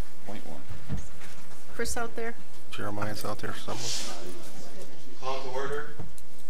Want me to fix this clock, Mayor? If you want, Joe. Yeah. It needs it. Yeah. Yeah, I'll do. It keeps going slow. Yeah. Is that battery or electric? No, it's It's battery. Battery? sure so.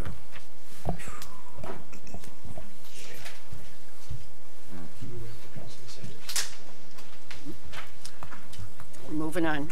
Next up is the fire department. Yeah, we'll just keep it brief, just kind of highlight on some stuff.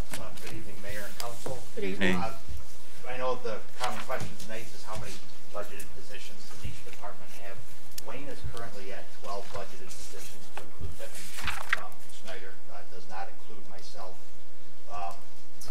Under that, 11 of those are obviously shift personnel who are responding to the 911 runs within the city. We're currently funded for 6 safer positions, which we have 9 months left on that grant, which would include a 6-month extension. The reason that we'll have an extension is because we've had difficulty filling positions. It's not necessarily a city of Wayne problem, it's a regional problem. We see departments all over the place who are safer funded, who can't hire adequate staffing, even though that's what the grant is designed for.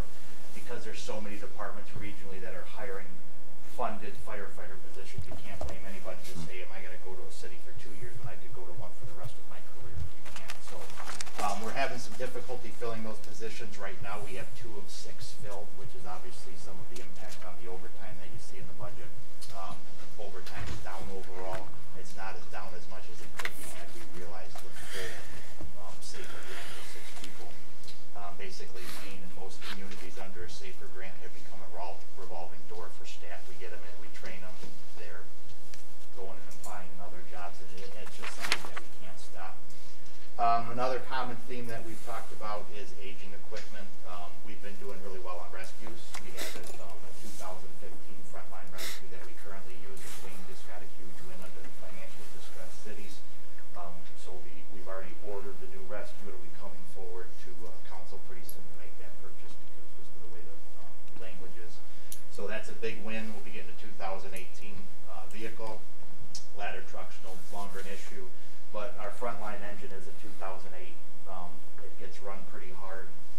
Right now, calls of service to date are about 1,042 calls, which is putting an average of 11 calls per day. And most often, those calls are a response from both vehicles because of just whether it's difficulty breathing, it's an actual fire, it's a cardiac arrest. You have to have more than just 2 people arriving to that scene. So most often, those calls are requiring an engine and a rescue to go. So our frontline engine's a 2008, which isn't bad, but the issue is the backup truck when the front one goes down for maintenance is a 1997. It's something that should be at least considered in the strategic plan as the city moves forward for replacement. But certainly, it's nothing that we're asking for right now because we understand the state of the city. And that's pretty much all I had to say. Okay. Do we have any questions? One other thing, yes. I didn't mean to interrupt. We did, when we go back to equipment, we always look at ways to get equipment. Obviously, the distressed cities was one of those. We did fill and file for a assistance to firefighter grant this year for a new rescue, a new engine, and some PPE. We were denied on the personal protection equipment, and we were just received denial on the engine, but the rescue is still potentially out there. So. Okay. Any questions? Yes, Councilman Racy. Sure, thank you. Chiefs, I've got a question. When you're at a fire, because I know the manpower and everything, when you bring in all these, when other cities are coming in, I mean, is it because we don't have enough people, or is it just that everybody's coming in because of that? Like you had just, 2 days ago? I don't think, what was it, yesterday? The Unistrut, you had people from the airport, Garden City. How does that work, coming down for the council to understand why they come in? And you're the front line of it, and then they come in after that. So there's 2 things that cities have to abide by. The first thing is a standard that's known as the 2 in, 2 out. You can't send 2 firefighters into a hazardous atmosphere without having 2 firefighters outside the hazardous atmosphere. So Wayne runs a minimum staffing of 4 firefighters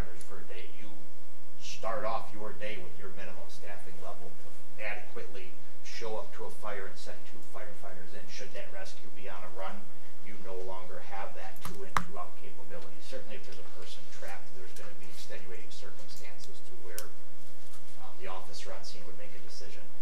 But what we follow is an NFPA standard, National Fire Protection Standard 1710, which says that within 4 minutes you should have 4 firefighters on scene. Within 8 minutes you should have 14 firefighters. Well, certainly a city like Wayne, and even a lot of cities around here, Inkster, Westland, Romulus, is no different. The only way to fulfill that recommendation through NFPA is to have mutual aid agreements, which is why you see the whole Western Wayne Consortium is under a 22-city mutual aid agreement. So while we use surrounding cities, if they're not available, we may go as far as Dearborn Heights to get the units that To get you the number you need, okay. And then my other question is, have you guys looked at, I've seen that some other communities have been doing this so that you're not putting the wear and tear on the big rescue when you don't need it for a fire, like a pickup truck that has foam for like car fires.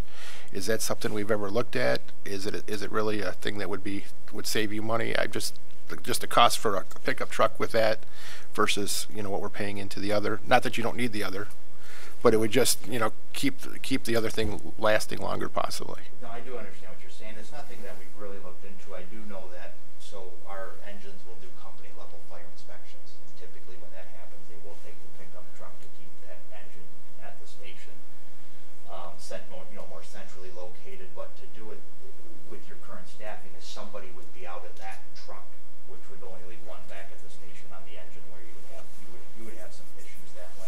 But it's not saying that it couldn't be explored, but it would be a capital purchase. I understand. But you don't have the current trucks aren't you don't have foam or anything to be able to really put out a fire, for what I'm saying. These trucks are actually equipped to put out a car fire type of thing when you get those kind of calls, and it'll put those types of things out. We don't have that, and traditionally the cost of foam is pretty expensive. Okay. When we need it, we call the airport. Okay, so that's part of the, okay. I've seen as research trying to figure out, you know, how do we save money in different areas and with stuff, and I saw some other communities using that as an option, so just wondered about that. Thanks. We wouldn't ever be able to use that structurally firefighting because there's another NFPA recommendation, 1910, of what your truck has to be equipped with to be able to fight a fire. So it would only work. Fire. Yeah. So it would only be limited to a car fire, or a dumpster fire, or something like that, the use of a vehicle like that. Right. Okay. Yes, Councilman Sanders. Chiefs, you mentioned when foam is expensive and then we don't have it on staff. We don't have to reimburse, correct, for the use of that from the airport? The airport's very generous. Okay. Yeah. Typically what we would do is Wayne has a cost recovery ordinance. Right. So if we were to use an excessive amount of foam, we would bill that business or whatever, and that would be payable back to the airport. But those bills have not been paid in the past, and the airport's been pretty forgiving. Right, crazy. Mayor. Yes. Just refresh my memory on this. I think we've talked about it before, but do you transport to other hospitals other than Wayne, Beaumont? It depends on the protocol. We traditionally keep, when we separated the merger from Westland, we were part of that 3-hospital Garden City, St. Mary's, Beaumont, Wayne. Beaumont, Wayne is the primary focus. But if it's protocol driven, if it's a trauma, we have to go to a trauma center, and that could be as far as Dearborn, or as far west as U of M, or as far north as St. Mary's, or Botsford, or St. Joseph. So really it's protocol driven, and every city has to abide by that. Okay. But I don't know the exact number. Snyder may know, but it's our primary transports are to Beaumont, Wayne, and that's the quick turnaround time to get our vehicles Right. back. That's what I was interested in, and what, you know, how fast you got back. You know, if you're going to Wayne, you're obviously going to be a lot quicker than going to, you know, one of the other ones. So. Yeah, it's under just those trauma guidelines, and we have to go to a further facility. Okay, thank you. Other Mayor questions? Yes. Sorry. That's okay. Couple questions. My first one is, has your revenue increased with the EMS division piece over the last few years, or it roughly stays the same? Are you maxed out because of the equipment and manpower that you have to be able to address all the calls that you receive? So what we are is on the EMS side is we are maxed out on allowable charges, and we work every year with AccuMed to determine, did Blue Cross raise their rates, did Medicare, Medicaid raise their rates, and we are maxed out on those allowable bills. So we may bill as much as $1,000 for a run, and Medicare may say, well, we only pay $375. just the way the business works. EMS revenue overall would be down after the separation from Westland just because of the redistricting of the response areas, but your calls for service continue to go up. Then you said about you're maxed out as much as they reimburse. Is there any other recovery option of the remaining dollar amount through the private residence insurance policies, etc.? Yeah, what will typically happen is the billing companies will go after any permissible charge. So I don't know all the criteria for the billing company. I mean, something we could get that information for you, but I don't have that knowledge. But versus what you bill versus what you come in is a significant difference. Are you contracted with someone that does some of that reimbursing, collecting? Yeah, okay. So we have Acumen, and we also have a collection agency that if the bills aren't being paid, we have somebody going after those folks in collections. And when you ask about, I know you asked a question about the call volume coming into the city. One of the things that we had hoped by hiring 6 safer people is to increase the staffing at the station. That was the whole goal. That increased staffing would allow another unit to be in service. When we talk about NFP recommendations, an NFP recommendation is to run 1 full-time rescue at 2,500 runs. When you exceed 2,500 runs, the city should start looking at running 2 full-time rescues. Your city's going to run, Wayne's going to run almost 4,000 runs this year, if not more. So between the months of January to the other day, Wayne has lost 90 runs to mutual aid communities. What that means is Wayne has not been able to meet the response 90 times in that time period, and you had to rely on Wayne or Westland or Garden City or Inkster or Canton to come in and take those patients. I see. So that, if you were to translate that into dollars, that's lost revenue. Significant? If you went, $300-400, you're talking $27,000-32,000 over, A period of 12 months? That's over 3.5 months. So you could sit over the course of a year if that were to keep up. And we just went through our slower traditional months, which is early winter. So. I see. And my other question is, when you do receive a 911 call, how is it assessed on what the needs are to address the incident at hand?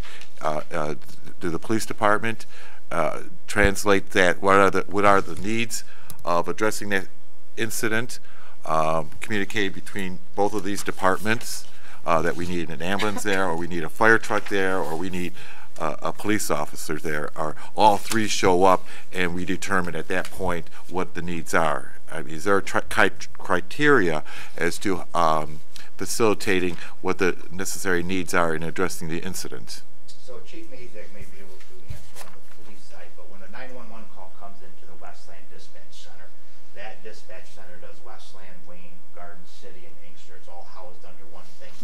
So when the 911 call comes in, whatever dispatcher's handling the Wayne portion that day, it's called the Clemis, it's called a CAD system. So it gives you your CAD recommendations based on a matrix that we send them. So if it's a house fire, we need 3 engines, 3 rescues, and a battalion chief traditionally is what we would send. So how are they going to get that? Yes, Wayne, the engine's available, Wayne Rescue's available. Now we have to start looking at other communities for 2 more engines, 2 more rescues, and a battalion chief. And those are all in your basically Clemis notes that dispatch operates by. And all the dispatchers in there are emergency medical dispatch trained. So they'll talk of resident through CPR instructions. They'll talk about a variety of medical emergencies, which Westland is now taking over the training for that. It's a piece that's always been kind of outsourced through PD, but we're going to be taking that back, so we'll be training our own dispatchers. I appreciate that information. Thank you. Chief, I have a question for you. In regards to dispatch, where does that cost, is that divided between you and the police department's budget, the cost for our dispatch, or does it all fall under the police department for 911? That may be a finance question. I'm not real sure. I do not see it as a line item in our budget. And then my next question is, has it increased at all this year from Westland? I believe the answer to that question is yes. Yeah, so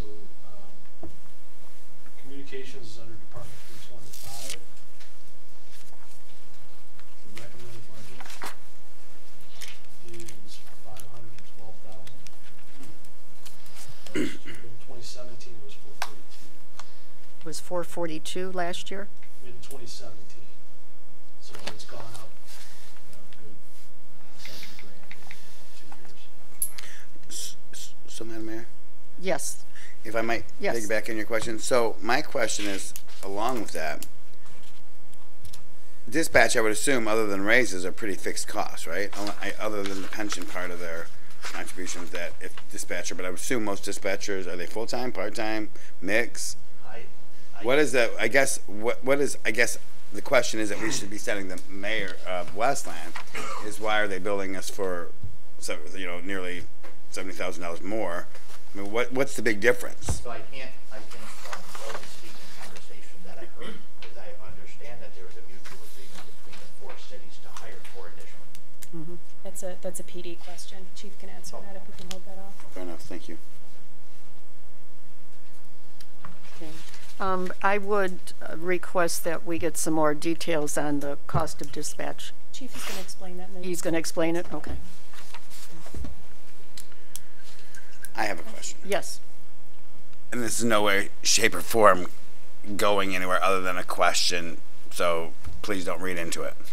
What's the benefit of having a shared chief at this point? 50, the difference where we might be able to pay, someone in our own ranks and that sort of stuff and keep someone employed that's going to add to our MERS payment and our MERS whatever. What's the benefit of that? I think one of the benefits is the distribution of workload for the cost that you're getting. I don't know what your previous chief cost. That was in 2012 when we merged, when we saw Chief Moore leave. But for $75,000, you're able to. I work outside of the contracted. Where we sit right now is you have 12 full-time budgeted firefighters. Only 11 of those are in the firefighting division, which does not give you an even disbursement of personnel across 3 shifts. You should really budget 1 more. But that's not the conversation we're having today. But it's just that oversight from the chief. If you have a department like, we'll use Garden City as an example, they have a chief and no administrative staff, so they have to contract everything out. So when you have a chief in place and you have a deputy chief fire marshal in place, it just allows a better allocation of, resources, so to speak. If you were, under your current budget, if you were to eliminate the contracted chief, you would have to move somebody into that chief spot, which would bring in a bottom person, so to speak, which is going to cost more than $75,000. I understand that. Thank you. Any other questions? No? Okay. Thank you, gentlemen. Okay, thank you.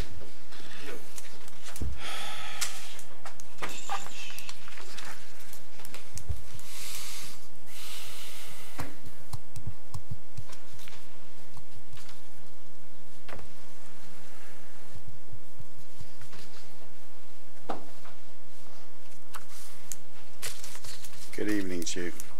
Good evening, Mayor, members of council. Good evening. Apologize, I have a cold, so if I can't. It's going around. We're in the middle of sickness in here.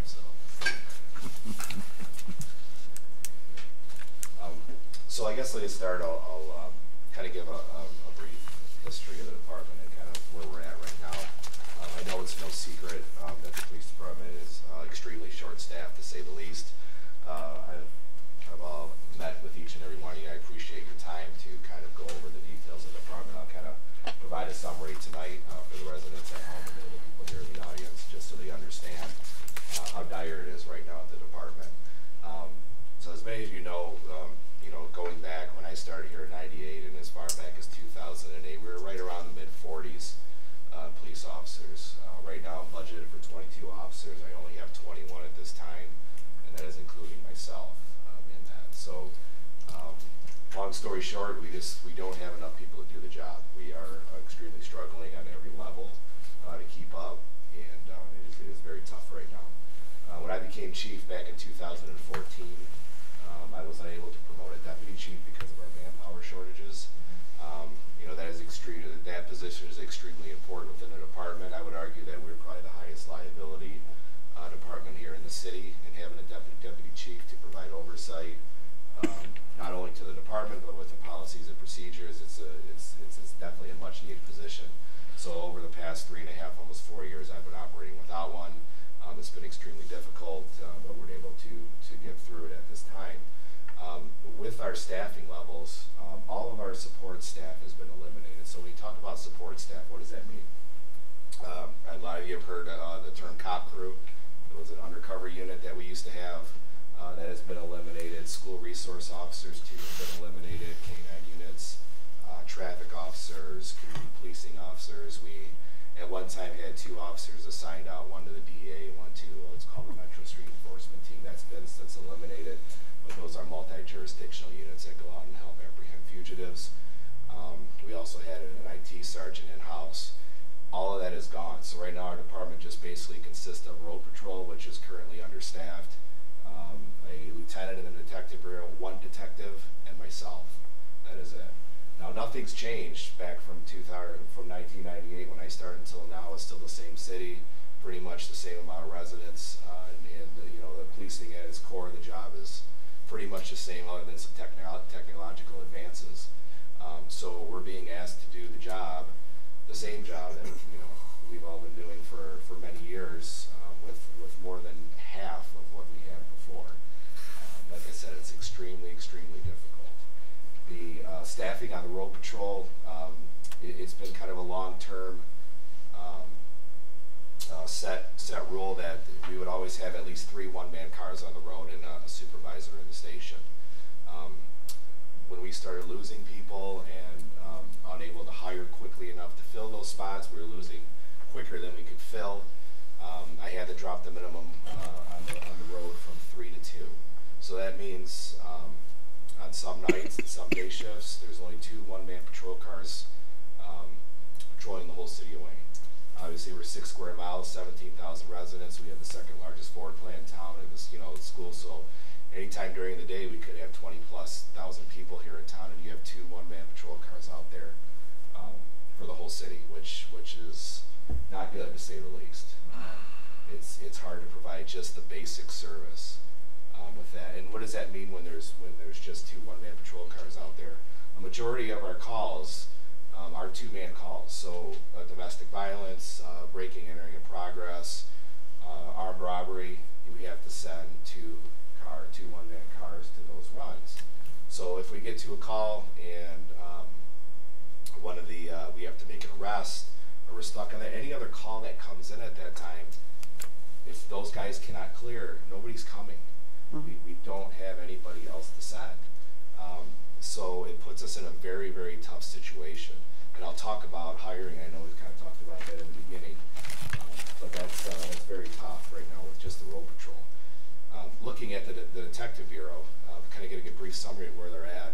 At one point, we had almost 7 detectives in the detective bureau. Now we're down to 1 detective in there. So right now, that a detective is investigating only felony cases, and right now that detective has over 100 that he's investigating.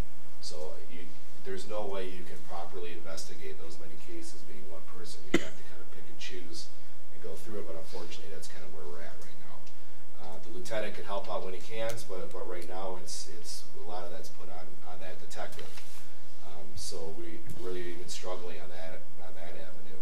On top of that, we have a lot of other duties that come with it. Probably have FOIAs, we have discoveries, we have sex offender registry, forfeiture. All those things kind of coincide there. Those duties, they don't go away. We still have to do them. So it's extremely tough. A lot of the road patrol and the detectives are working very long hours. Our patrols on 12-hour shifts. The detectives are, the detective and the lieutenant are working 50, 60 hours a week just to keep up, just to kind of keep up to the bare minimum, so they don't come in the next day and are struggling. All of my support staff in the station is all part-time. What that means is our secretaries, police service aides, records bureau, animal control and maintenance. So everybody's part-time, 24 to 28 hours a week, depending on the position. So I don't have any full-time maintenance staff within the building. We'll talk about equipment. I know that we kind of broached on that before, but right now I'm just looking at kind of just the bare minimum. We need 3 patrol cars that I had put in there. There's and all those are the old Crown Vics that are either, if not close, or right up to over 100,000 miles. They're much well at the end of life, excuse me. And I can tell you that our 2013 Ford Tauruses, which are the newer style, they're getting up there as well. I think they're in the 70s right now, so they're coming due. Years ago, when times were good, we used to keep cars about 60,000 miles. Now they're about 120 before we get rid of them. So we've doubled, the amount of time that we're keeping them. We have right now a in-car video system that needs to be upgraded. Right now, our system that we purchased in 2012 is at the end of life. It's failing. I can't tell you how important that is to have an in-car video system. It's insurmountable, and when you look at it, saves the officer. And not only does it do that when there's times where there's allegations and things like that, but it also helps with convicting criminals as well. Those are coming due as well. We're going to need to somehow replace those in this next budget cycle. And I'd like to I've looked at several systems now, but even moving forward, I'd like to have a system that we can add a body cam at some point as well. We also talked about the building climate control. I spoke with all you about that as well. That's something we can look at through some different vendors that may be able to fund it, and pay it back with the savings. But as you all know, the climate control system costs us well over, I think, almost 90 to 100 grand a year in utility bills because of the way the air conditioning and the heaters run at the same time all year long. So that's kind of an issue. Basically, with looking at, we're having, we need to look at right now is retention and recruitment. Those are the 2 most important things. With adding the 4 officers, right now we're building a foundation right now to move towards the future. We need people. There's no doubt about that. The men and women at the department, they're doing the best they can with what they have, but it's very tough for them, and we need to start adding and start building for the future to get people in here and allow us to move forward. When you look at retention, I mean, I'm very proud of the people that we have at our department. I'm not just saying because I'm the chief. We have excellent police officers at our department. When I recruit them, they fit the profile. They're respectful, professional. They represent the profession, the city well, and I'm very proud of that. We've been able to hire some very good men and women over the years, and they're doing a fantastic job. But we need to look at how can we keep these, how can we keep the officers that we have. I know one of the big things right now is patrol. Right now, their contract, they're on a 7-year pay scale, which is high, which is on the high end. Before they were on a 4-year pay scale. That's a big thing for them because a lot of the new guys, they want to stay, but they're like, how does it take me 7 years to get to that pay scale? So they're looking for some relief in that, and I think that would be a huge retention piece if we're able to move in that route and maybe somehow get it back, because traditionally we were at 4 before, and then now it's 7 in this contract. But now that when we have a younger department like we do now, they're looking at that. Can I stay 7 years just to get the top pay? So that would be huge, and that may come to you at some point to make a decision on that. But I'm telling you, as far as retention, that would be a huge piece to keep the officers we have. When we look at recruiting, obviously right now is a very tough time to hire police officers. But we're doing a good job right now. We're looking at different avenues. We've done huge recruitings. We've gone out and recruited. We've done, obviously, you've seen the recruiting brochure we did. Talking with Lisa, she's let me send officers to the academy, so that's good. We're starting the applications in on that. We're also looking at housing options and things as well. So we're thinking outside the box to get officers in as well. So we're really excited about that. That's kind of a cutting edge thing right now if we're able to pull that off. But that's going to help us build for the future. So basically, right now, the most important thing is people. Obviously, that's an easy fix. We need them. We can't do the job without them.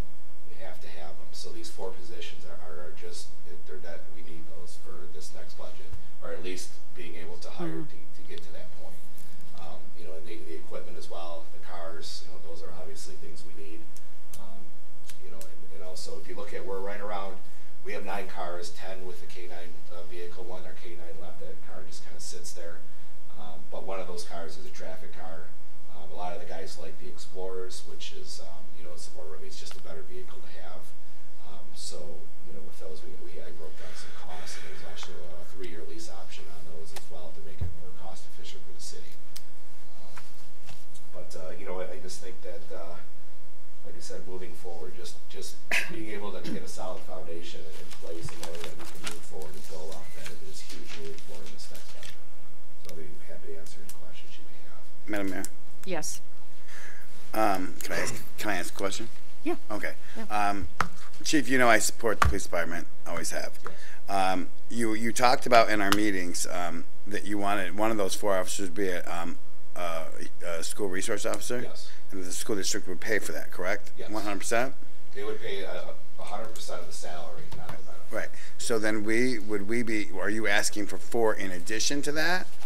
No, or that 4 would be or 3? So just 3. That would be included in the 4. So basically 3 on the books for us, and 1 would be the school. So basically, when I went through the price, you're looking at a little north of $500,000 for all the wish lists that you want. The 4 officers, the $100,000, the cameras that you said could probably be taken care of, and the heating and cooling. Yes. Right. Yeah, the heating and cooling, there's some options out there where somebody will fund it for us up front, Right. and then we pay it back with our savings. Which is good. And then that would help. Is that included in the roof repair that you showed us as well? I'm sorry? Is that going to be included in the ceiling repairs and that is that over that? Oh, as far as the leaking? Yes. Yeah, that should take care of all that because the boilers shouldn't go down anymore like they have been. So I guess I have a question then for Brian Camilleri, if I could.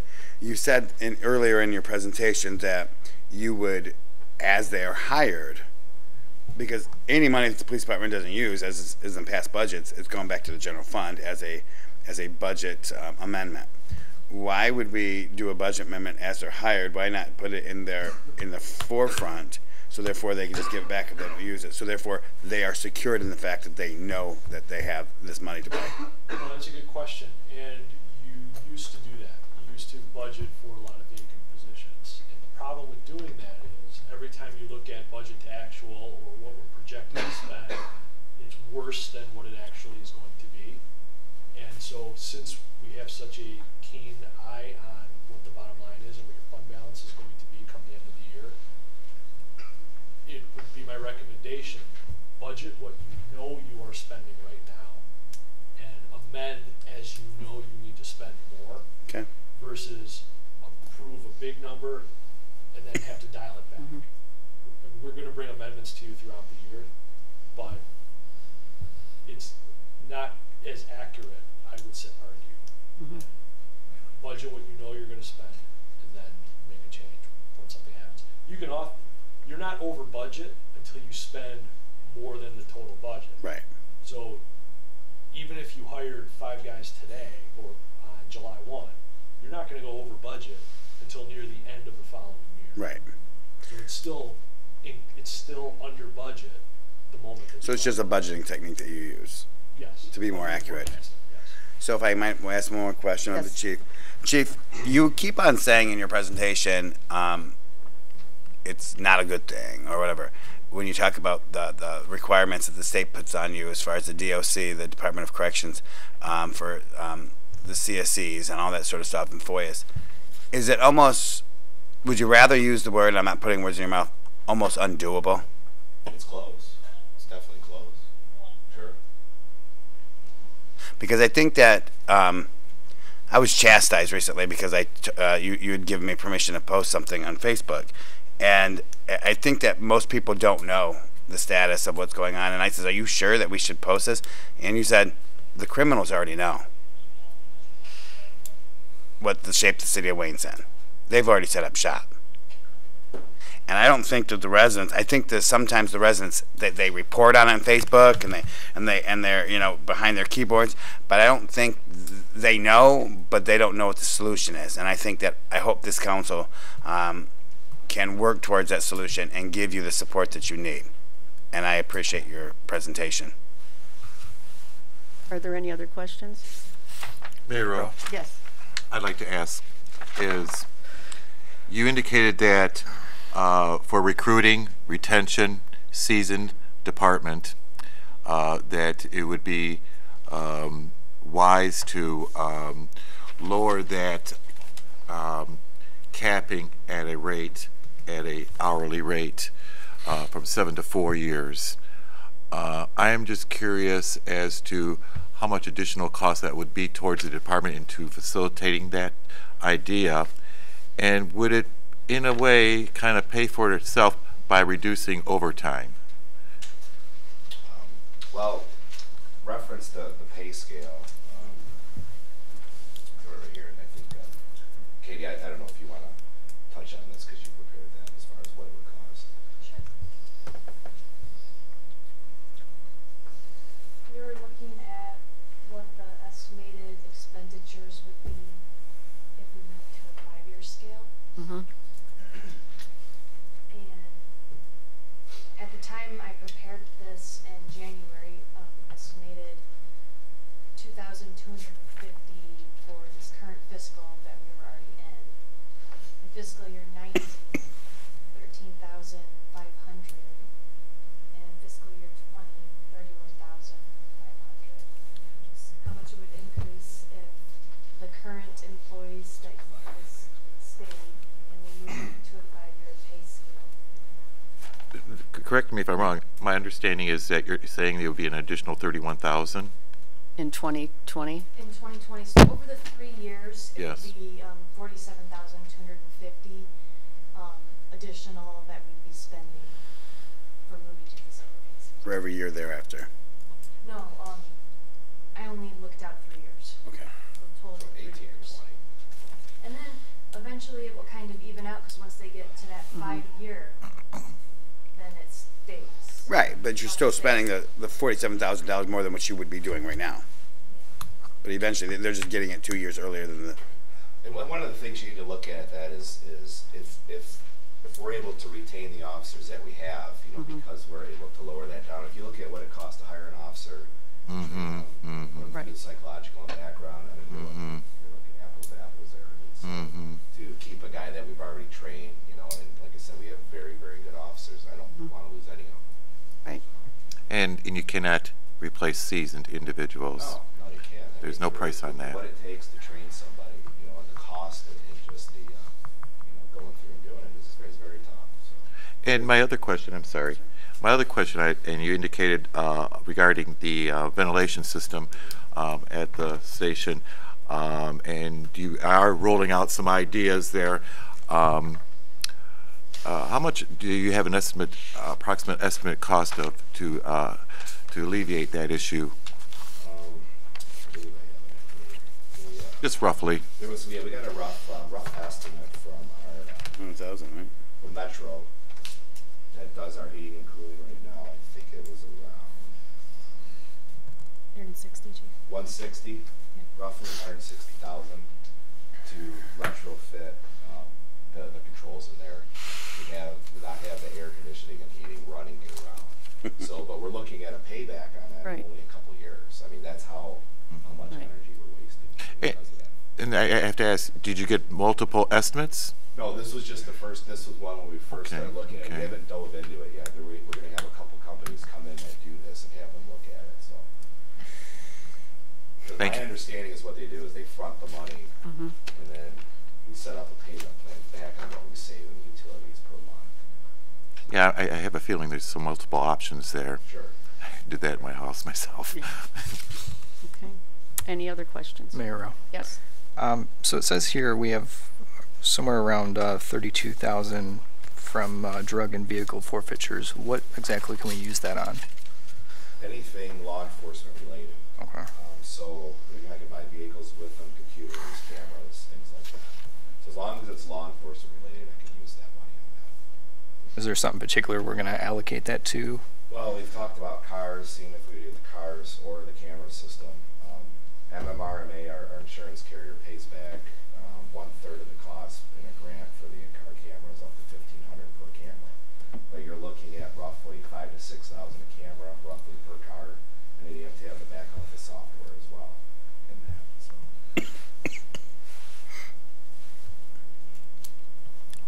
Okay. You mentioned about the you were going to talk more about dispatch. Can you Oh, yes. visit Okay, that? so right now, roughly, obviously right now, everybody knows we are partnered with Westland for dispatch, so it's us, Westland, Garden City, Inkster, that are all dispatched out of Westland. So what that means is when you call 911 here in Wayne, it goes directly to Westland Dispatch. They enter the run, and then they dispatch our cars here. Right now, we pay roughly $330,000 per year for the 911 dispatch. What that does not include is non-emergency calls. So that other money budgeted in there, I believe it's right around $90,000, is for our PSA program. And I could be wrong, I don't want to say like not actually like you said at the beginning, but right around it. Yeah. So and we split that cost with Garden City because we're still taking non-emergency calls for Garden City as well. The thought behind that is, well, why take Garden City calls? Well, if we both took our own non-emergency calls, we'd each have to have a PSA program and $90 grand per department. So at 45 grand a piece, it's cost effective. So we keep the PSAs in house. You know, they do other duties as well. It's other than answering non-emergency calls, like taking bonds and things like that. So they help us do the supplemental reports. On top of that, there is a dispatch increase. So right now, Westland, their dispatch center, they've also been struggling to hire. They've also been struggling to keep people as well. So they want to add 4 additional dispatchers to be able to not only beef up the dispatch center as well, because they're very busy, but to have the extra people in case you lose 1 or 2 is not as detrimental. So that's where that extra cost comes in there for those extra 4. Where we do come in is the city of Wayne. Any capital outlay, and there's a cap in the contract, I'm not sure what it is, but if they have to upgrade a computer system or something, or 911 system, which may be coming up as well, I know we talked about CWW, Wayne's going to have their percentage, whatever that is, of that capital outlay as well, cost. That's not in the budget this year, but I'm sure that'll be coming up probably next year as well. Okay. My next question then is, how is that charge levied against all 4 cities? Is it based on the number of calls that we get? Based on the number of 911 calls. Based on, okay. And then it's broken down in a percentage. So right now, Wayne pays 15.81%. That's our cost in that. So, Westland pays 36, Inkster pays 29%, Garden City pays 17, and we pay 15. So we pay the lowest out of all 4. Okay. Yes. Okay, thank you. Chief, out of the different things that you've talked about that you want, what's your top 5? What's the most important going to, I mean, I know you need everything, but so you, that's an easy so what after that? I mean, well, I mean, it's I need people, cars, and the video camera system. So are cars more important than the video system to you? They're both as important. Okay. I mean, when you look at the liability of having those cameras, and they're such a great resource to have for the officers. You know, any accusations, any criminal event that happens. I mean, you see on the news every day where video is just, you need video. That's the big thing now. And like I said, that system we're on is at the end of life.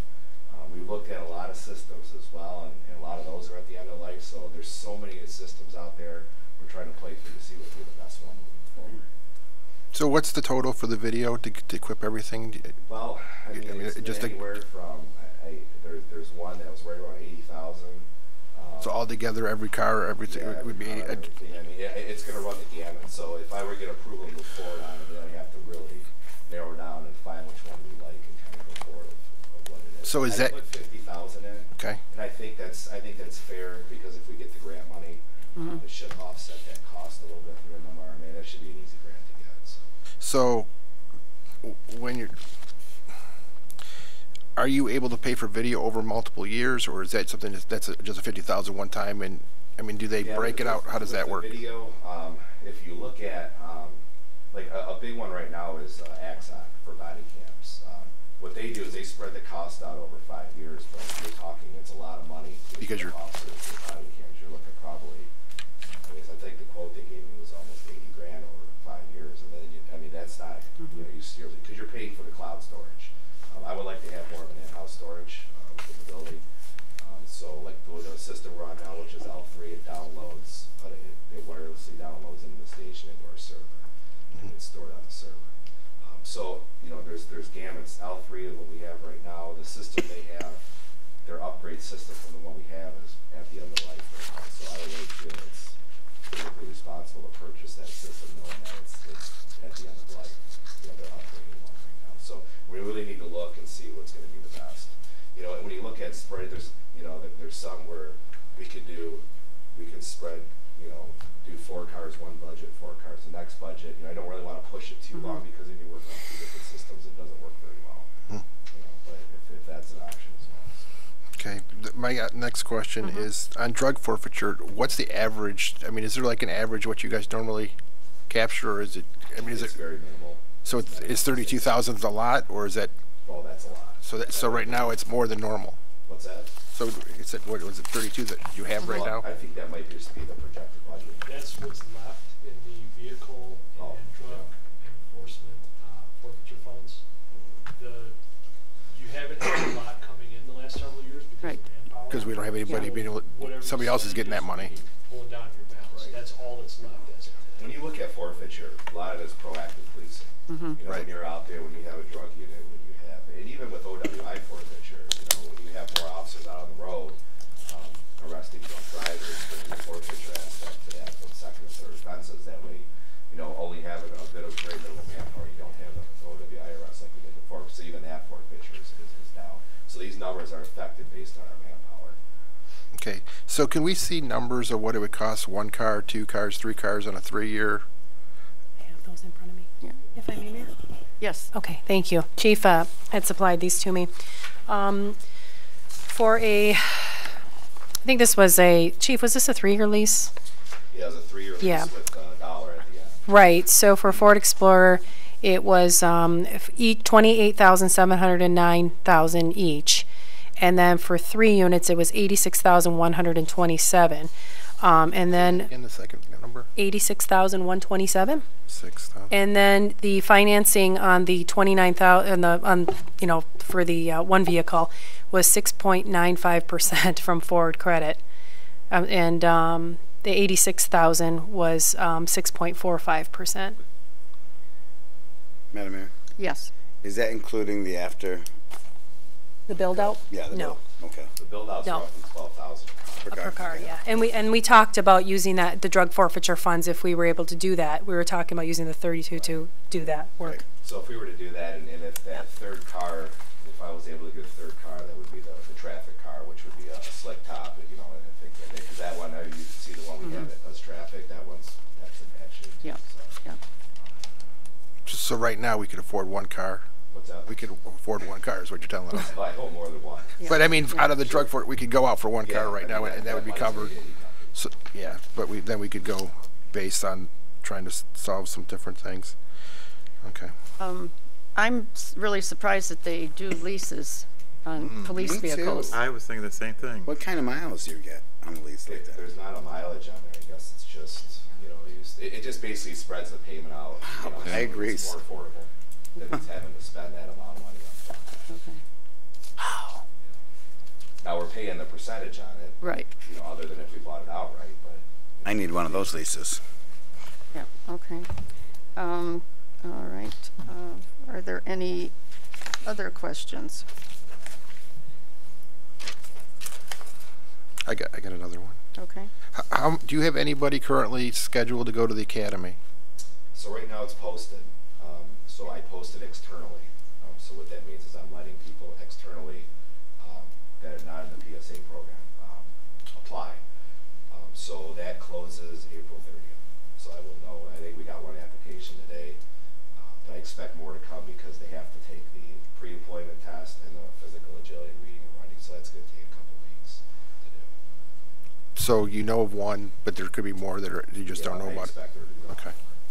And right now we've got applications from candidates that are in the academy currently right now that graduate in May. So we're going to interview them next week.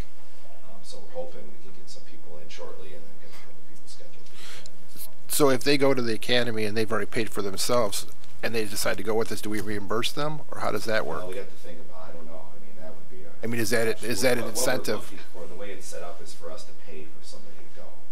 You know, I haven't thought about coming across somebody that's already written a check.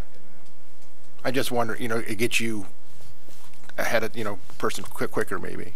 Sure. I mean, if you're trying to be aggressively, how do you get a person that's in the academy that's not wanting to come here? What are the incentives we can offer? I mean, and if you can think of that, if there's other things. Like as far as, I'm sorry. Well, like that we're going to pay or pay a portion of that, you know, that maybe other communities aren't doing. You know, would that aggressively get somebody to come to Wayne versus and they have to stay 5 years or whatever? The way it's posted is we're paying for the entire academy. I mean, that's huge. I mean, that is. I agree. That's the biggest incentive there is. Well, We're I paying thought, for the academy, yeah. Plus, they're going to be full time. We're going to be paying an hourly wage. You know, and when I went through the academy, like many others, we didn't, you know, we had to pay for our own pocket money to run it in there. So. My thought is that what you're saying is that you have people from the academy. You told us that you've had a hard time getting people from the academy to want to come to Wayne because of the financial situation. And I'm just saying. Oh, I see what you're saying. So now, I think people that are, like, right now, I would just. would that get them to come? And I mean, then you're not going through the academy. You've got somebody But at that faster. point, they've already paid the money in the academy. So what a lot of departments have done now, and what we've done as well, is we're offering jobs to people that haven't graduated yet but are in the academy. So what happens is they paid for it. They're maybe halfway through the academy. Before, a lot of departments waited until they graduated because you still have that. They still have to pass the state test. So a lot of departments are getting in on people by offering a job before they graduate. And that's where we're at as well. So the people that will be interviewing next week are in the academy and they're set to graduate in a couple weeks. So that's it's still ahead of the curve. Yeah, no, I'm just thinking because if they're Like a interviewing with signing us, bonus. exactly. If they're interviewing with us, they're interviewing with other people, and how do we get them now? How do we get them instead of somebody else? Okay.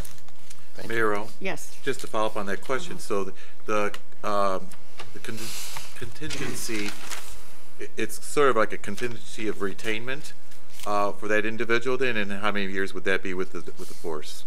So what I would like to do is at least have them sign a 5-year agreement with the city. I think that, for us to be able to put up that up front, I think it's a huge investment in somebody. We don't really know other than, the interview and through there. And so we're putting a lot of money and time into somebody. So Gotcha. if we're able to do that and pay them, I think that's a good investment. Madam Mayor, Yes. let's say we do this and we pay through, the schooling and we have them sign and they don't work out. Are they on the hook for paying us back for the academy? Well, that's something we're going to talk about with our attorney. Fair enough. I don't know the answer to that. But that could happen. I mean, that's the reality of this. Absolutely. Because you don't know what they're like until Right, you they're. just don't know. Some people make it, some people don't. So that's a choice. That's a chance we take. And our PSAs, we have one candidate who was applying for the academy or not? Applying, and right now it's kind of on hold. Okay. So I'll move forward with the external posting. Okay. Right now, we are doing. We just did interviews for additional PSAs as well. So that's part of it. We want to look to hire future officers as well. So. I got another question. Yes. On your support staff, you said what you had. Is there any of your support staff that would be more beneficial to be full time, that you were able to do? And would that be something? I mean, I know that we have extra costs in that, but would that be cheaper in some ways to be able to do some things? And you've got experienced people there that would. I mean, is that something that we can take a look at? Yeah, because where it would help is a lot of those, I wouldn't say administrative duties, but a lot of the FOIAs, the discoveries, the redactions, things like that, where the 28-hour rule really hurts us. It does. And it hurts every department in the city.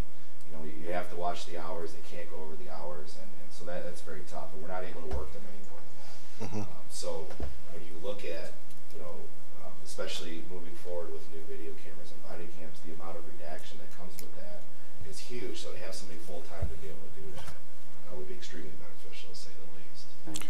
And then my other question is you've mentioned that you have like so much computer stuff that needs to be done all the time. Is it because the stuff is old, or is it stuff that's new? I mean, it just seems like a lot of computer work. If you look trying to understand. Look at our building. I would have to say maybe we have 20, and I'm maybe underestimating 20 just regular terminals in the station. From all the offices. Every car is an in-car computer, radios, a camera, electronic ticket writer, or a printer.